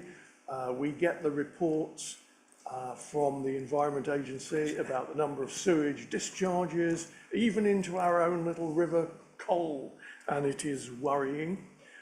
We have a floodplain where until the Cabinet meeting, folks were going to build on that floodplain. Yet, because the floodplain isn't working properly at the moment, we regularly see the roads closed in West Burgold at Argents Lane and New Hill because of the water build-up, which isn't dealt with by the floodplain. In Fordham, just out of my ward, but the roads to Fordham go through it. You've got another area which regularly floods because of problems with the floodplain. And I think the whole issue of water should be one which this panel takes a view on. We should be taking a view on whether our rivers are in fact clean enough. We know it's the responsibility of the Environment Agency, but just like we badger the County Council to do things for us, why not badger the Environment Agency and make their life hell until they clean up our rivers and ensure that our floodplains are working as they should do. So I would dearly like to see a specific point on looking at the extent to which the Environment Agency carries out its duties to the benefit of the residents of Colchester, or singularly fails to do just that, Chairman. Councillor McCall. Thank you. I'll just very quickly come back. Councillor Willetts is absolutely spot on. There was a piece of work that we were going to do back in February around rivers specifically, but that was deferred. So it'd be quite interesting, because I think that's important that we do pick that up again this year. Quite like to know, the work was deferred last year, because while exploratory work was into the topic continues, I'd like to know where we are sort of 4 months on from that, and whether that is something that we should be picking up this year. Councillor Ellis. So I just wanted to ask on that point, are you just looking at water quality, or are you looking at how we're using our rivers and sort of, as in blue transport, what have you? I can't really remember because it was so long ago. It actually came from a Have Your Say about a year ago, if you recall, yeah. And I think it was more about the water quality, but I think it should be expanded. We could do a large piece of work on this, because otherwise the work programme is quite small. And we can always, the other thing is as well, very quickly, we only have 3 meetings this year. We're having one right now, so there's 2 to go. One thing we did do last year is we did have an extra meeting. You know, this was a panel that used to have 6. I think we should all be open to the idea that if there's large pieces of work, we should have an extra meeting as part of the calendar. I'm glad.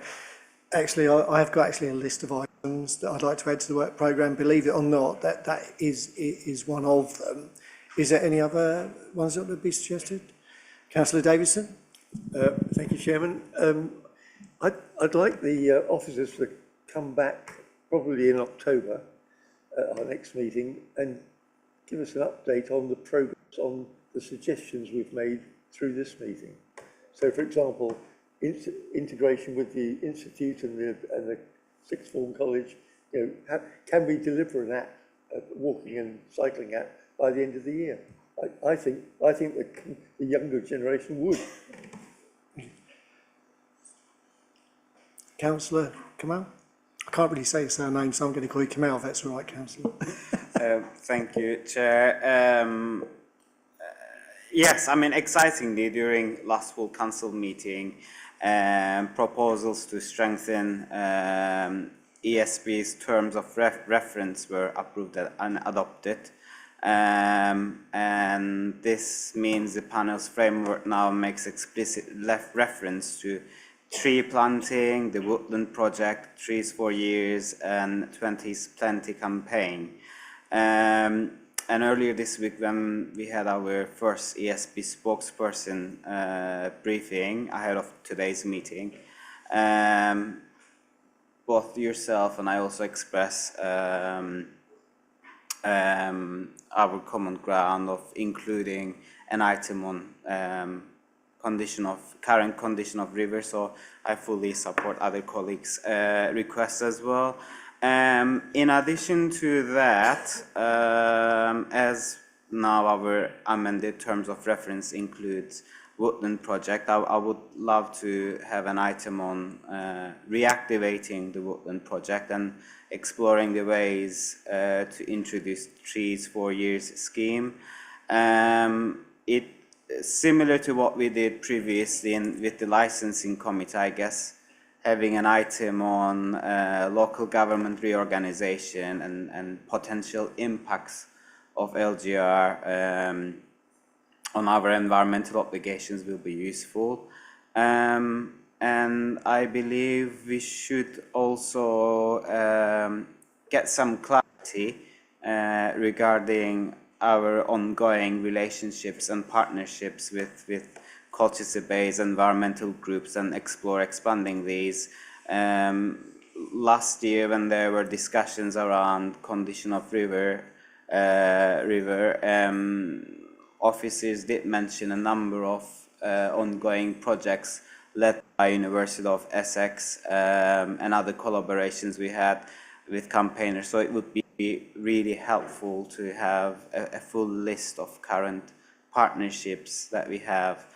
However, on reactivating the woodland project, I must note that last time ecologists and environmental campaigners highlighted that saplings that were planted in wrong places with wrong purposes. Furthermore, I also expressed my concerns that even those planted on more appropriate pieces of land were also left without care and maintenance, which unfortunately led to mass sapling mortality. Therefore, I believe moving forward, any tree planting initiative we will promote or support focus on addressing the tree deserts that we have in Colchester, and I completely share campaigners and ecologists' position and view that any initiative we might promote should not undermine existing biodiversity-rich lands or unique habitats that should be left undisturbed. It also worth mentioning and in fact highlighting that according to recent research conducted by Woodland Trust on tree equity, the southern half of Castle Ward has the lowest score for tree coverage in area, and there are parts which are worse than certain parts of Clacton, latter which has been named the worst tree desert in England by researchers. And again, linked to Woodland Project, I believe it should create a comprehensive database that identifies and categorizes ancient, veteran and other trees of special interest, the various types of grassland and pastures in Colchester, that wood or trees which are also providing unique habitats, the overall condition of these elements, species supported by these environments, and any vacant plots of land that might benefit from rewilding. Probably you also received a copy of it in association with Friends of Middlewick. The Colchester Natural History Society produced a fantastic booklet that includes all these data for Middlewick ranges, and I believe we have strong local organizations that can help us with achieving this. I believe as sitting members of this committee, we should possess a strong understanding of our diverse habitats here in Colchester. And I believe it is important for us as members of this committee to understand what was previously pursued and lessons learned from former Woodland Project, which continues to hold a special mention under the environment portfolio. I believe it is only through this foundational knowledge that us members of ESB will gain necessary background to explore, replicate or adopt new project opportunities in Colchester. And to give a few examples, Britain's native bees and butterflies such as Shirrell, Carder bee and Heath fritillary were successfully reintroduced here in Essex, and I believe if we make our preparation work now, we may be able to express our interest in future reintroduction schemes. Last but not least, considering also today's weather, I would appreciate if we could get a report of some sort on local wildfires and our preparedness. Additionally, we should consider developing our own action plan, or if there are other authorities responsible for addressing local wildfires, it would be beneficial to have those reports and action plans presented to us as well, because I believe last year there were a number of local wildfires happening in and around Middlewick. So yes, those are my points. Thank you. Councillor Scottish? Yeah, I mean, I was going to suggest the wildlife thing we were doing, so not wildlife, woodland thing, probably be a bit more concise. And the second one is, I think it'd be really good if we could look at public transport. So buses, park and ride, and looking around LGR around that, and really some of our concerns and how we think we can improve it. Councillor Rice? So I'd agree with that, but as long as we're looking at the public transport and how it works with the rural communities as well. And exactly. So that makes abundant sense for us to do. Sorry, Kamal, that was quite a long spiel. I'm assuming you'd like a woodland project in there, is what you're asking for effectively, to be concise within the action plan. Yes, but definitely we should look into what happened last time and take the right lessons and not replicate it as it was. Yeah, no, I agree. So, but it's a woodland project effectively, and learning lessons from what we did before, so we don't get the tree mortality that we had. Thank you. Okay, to go on it, but the things I'd like to suggest to put on the project, or on the working programme if possible, is definitely, I want to see rivers, or to add to it, is rivers and water resilience. Not only the state of our rivers, I'd like to point out the Channel 4 programme there, which I've spent a dirty business. It is important, it's the sustainability of the entire city.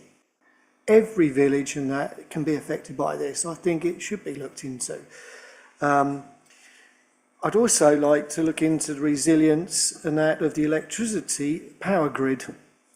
The reason of that as well, it's all part of the same thing, is we've got more and more electric vehicles, more and more everything that's going on. It's important to see the resilience of these new homes, businesses, how the power is going to affect them, and have we got enough. Another I'd like to see added to it is resilience of the telecoms grid. And people are saying, what's that got to do with us? Well, it is important. You won't believe, but the mobile phone mast controls smart meters, it controls electric vehicles, it controls so much of today. If it fails, like it does in rural villages like Peldon and that, their smart meters don't work and they have difficulty. So it's not requested that officers do the extra work. The information is basically to apply this from the companies themselves to get it, mapping what the resilience is. Whether we've got enough power, definitely is the water capable of supplying all these new properties without drying up.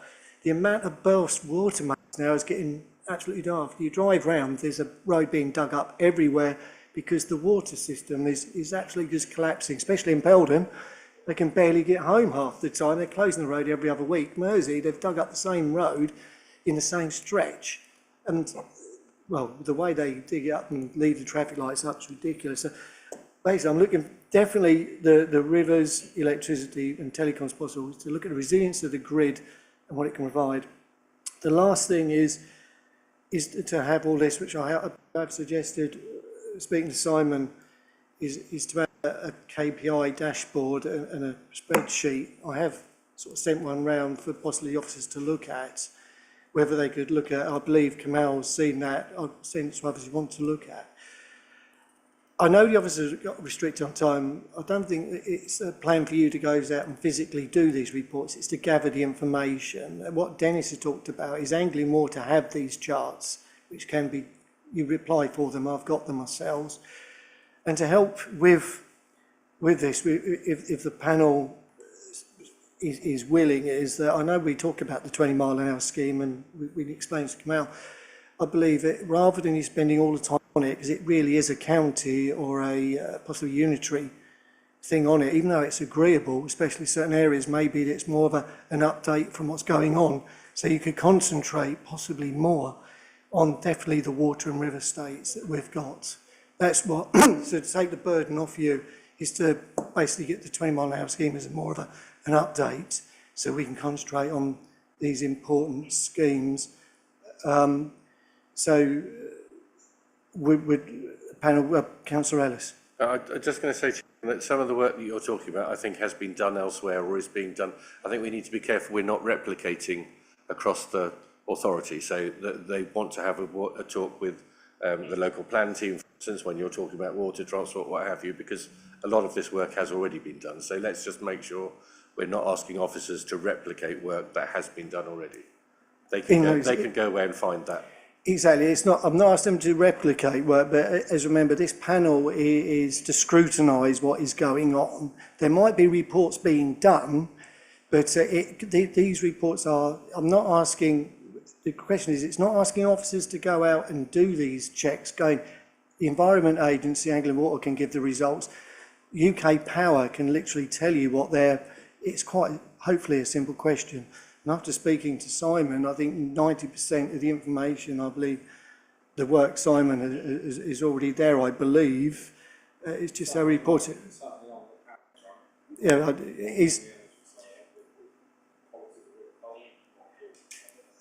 I believe that the river one is going to be the more interesting one. The information that we need is available just to. I've actually got already sheets sent to myself because I've been researching into that myself before I joined this.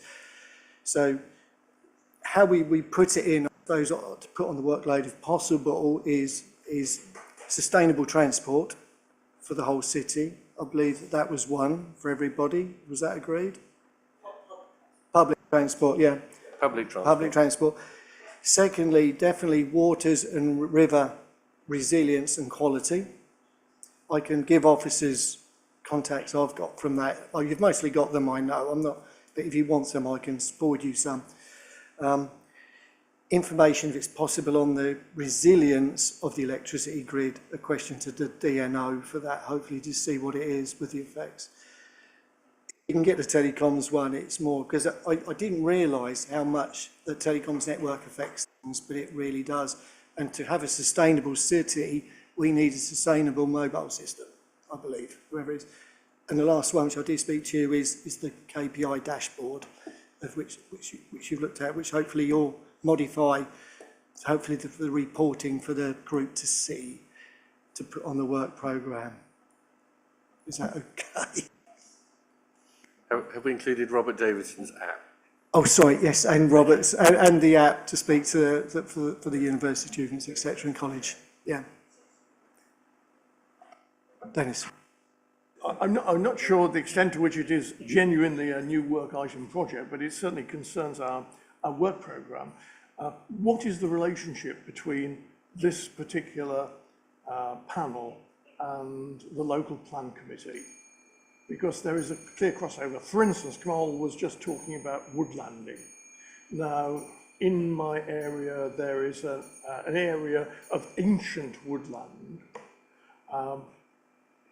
A development took place as part of the last round of local planning, put an estate next to it. Of course, the drainage, the SUDS work from that estate, is now having serious impact on the ancient woodland.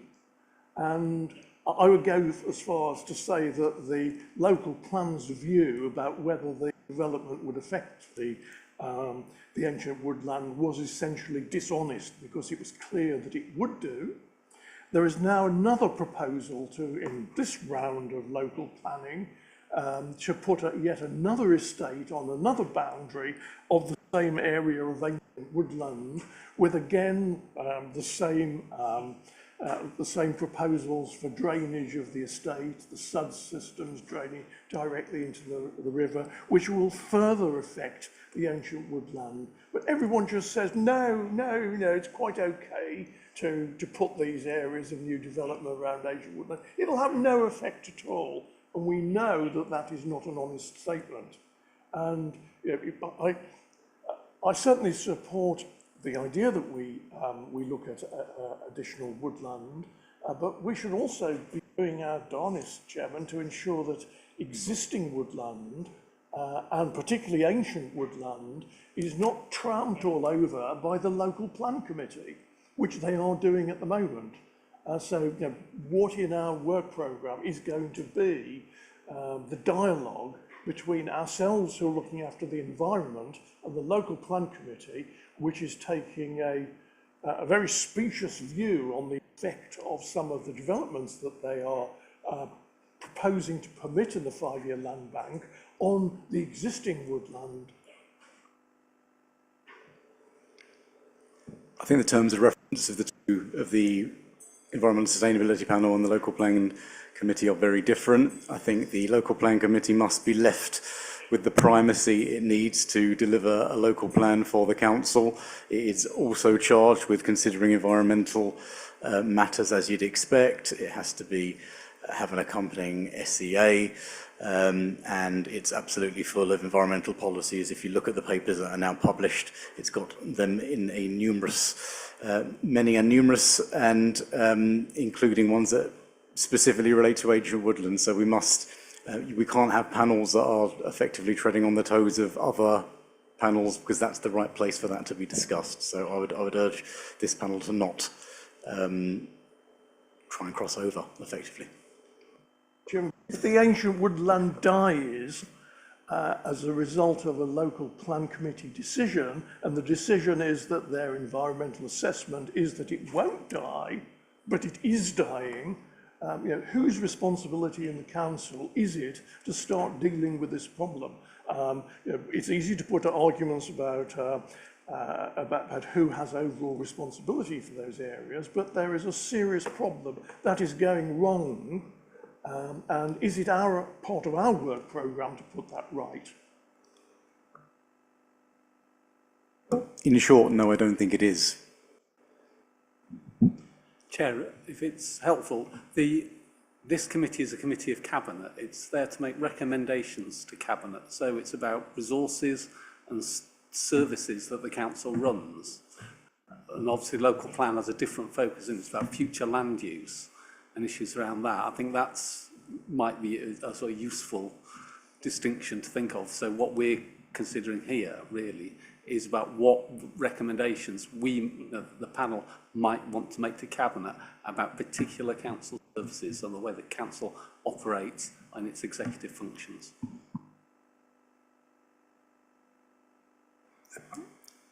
Okay, so trying to work out figure.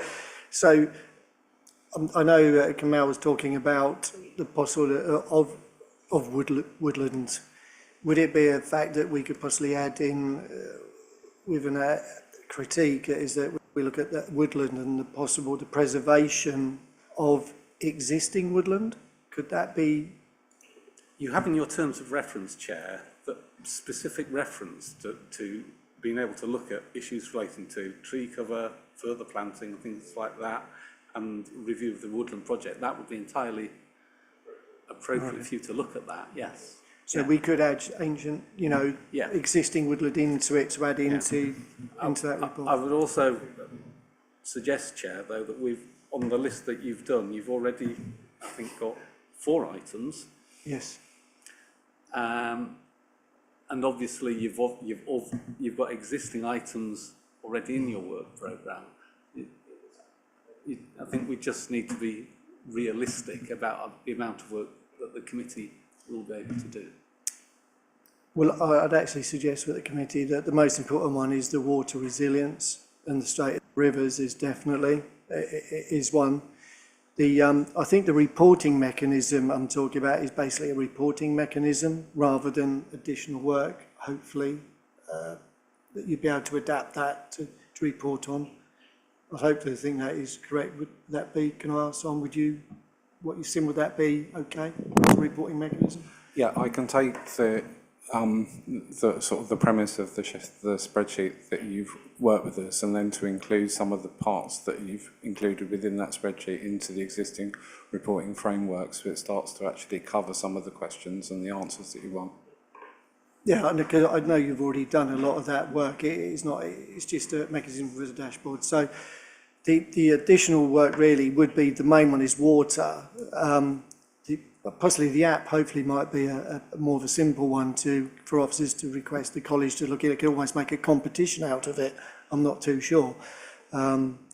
And is it the woodland, maybe those two items be the more important one? If they get time possibly to look at the resilience of the other two, hopefully that's quite a simple question rather than full blown. I think the water's going to be the biggest one, to be fair.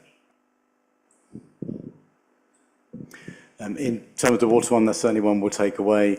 As you know, we have no power in terms of water quality. That is governed, there's the consideration of the potential pollution events from Anglia Water and the Colchester Water Treatment Centre, and they are effectively governed by Ofwat and the Environment Agency as the regulatory authority. We are not the regulatory authority for the water quality that you're concerned about, but we can certainly try and get that information to you, and it might be a case that we end up agreeing a panel to write a letter to the Environment Agency to ask them to enforce more effectively, for example, not wanting to predetermine the outcome of that work. But that's the kind of thing that we could potentially do on behalf of the panel, or make a recommendation to Cabinet that is done. But we don't have the enforcing ability to clean the water up ourselves. So I just wanted to make sure you're aware of that. Thanks very much. Well, we know you're not the Environment Agency, and I must say, and I'm sure the Environment Agency isn't always fit for purpose. It's been quite apparent to see at times. But for the work programme, it is possible to add then would be the water resilience of both the state of the rivers and the freshwater supply. Hopefully for one, the app itself, it's possible to see if the college would be interested in trying to design one, whether it can make competition. The woodland, look at the woodland, either new woodland or existing woodland, as possibly maybe the third one from there. Councillor Davison? Yep. Sorry, Chairman. I'm just conscious that woodlands are wonderful habitat to go in and enjoy the different climate change and everything else. But the council actually own a lot of property. They were planning to put solar panels on some of it near Simblin Meadows. And I think, for me, surely food is a higher priority than a variety of habitats. And I just think if we're going to send a message to the Cabinet that actually they ought to consider putting solar, for example, on roofs rather than on land, and also recognise the value of other habitats for nightingales and scrub, effectively, rather than trees. I don't think it's just about trees. So you're talking about possibly, instead of just saying woodland, in habitats in general? Habitats for the environment and for the wildlife, and not to waste good farmland by using it for solar, for example, when it can go on roofs. Have you got that, Richard? I've got lots of things here, Chair. Yes, I mean, again, that seemed to be a sort of more of a land use question. Would a potential way forward, Chair, is that we identify 3 or 4 issues here, and then what we do is we ask you as Chair and group spokes to have a meeting to narrow these down into items that fit within the terms of reference of the panel and are, good-sized pieces of work for the committee to look at. And then we bring it back to the committee in a next work programme report with, or we could agree outside the committee what the work programme is going forward. You could delegate that to the group spokes, yourself and the group spokes. Yeah, no, that'd be a good idea to focus that down. Would the group spokes be happy to have that to try and wave this down to possibly 4, and the committee agree that we can then move forward with that? All agreed? Yeah. Could we get the committee though to agree what are the key ones you want us to focus on? Okay. Water resilience is one. Yeah. Yeah. From the floor? Public transport, woodlands. Public transport. The reporting, is that the reporting mechanism could that just sort of happen? Because you send me, you do that already, don't you? That can, so it doesn't need to be on the work programme, does it? That can just, so Right, there, thank you. So that was 2. Kamal? So, yeah, just to double check with woodland project, it should also include trees 4 years because it is in our terms of reference as well. And Councillor Davison wanted to add in with that general habitat. Is that correct? Well, the Middlewick book is a classic example. Yes. You know, they have real value, and it's not just woodland. That's my point. Have you got that? How many's that now? We've got water resilience. Sorry. Water resilience, public transport, the woodland project Trees for Years, and the development of the app. Well, the app, hopefully, We're taking that out and doing that separately. hopefully the app might be a request to the college to almost like competition. Could they just ask them to do that rather than spend time on it? They'll either say yes or no, let them do that. So that could be reported on how it's going more than anything, but it's the trees and it's the habitats in general. Could that go on? Thanks. Well, peace. Are you happy with that, Richard? Yes, I'm happy with that. I think we've got sufficient work. Sorry, Thank you. So is everybody happy with that for the heads of things? Well, I believe that I believe the meeting is now closed. I'd like to thank everyone for their time and coming on this evening. Thank you.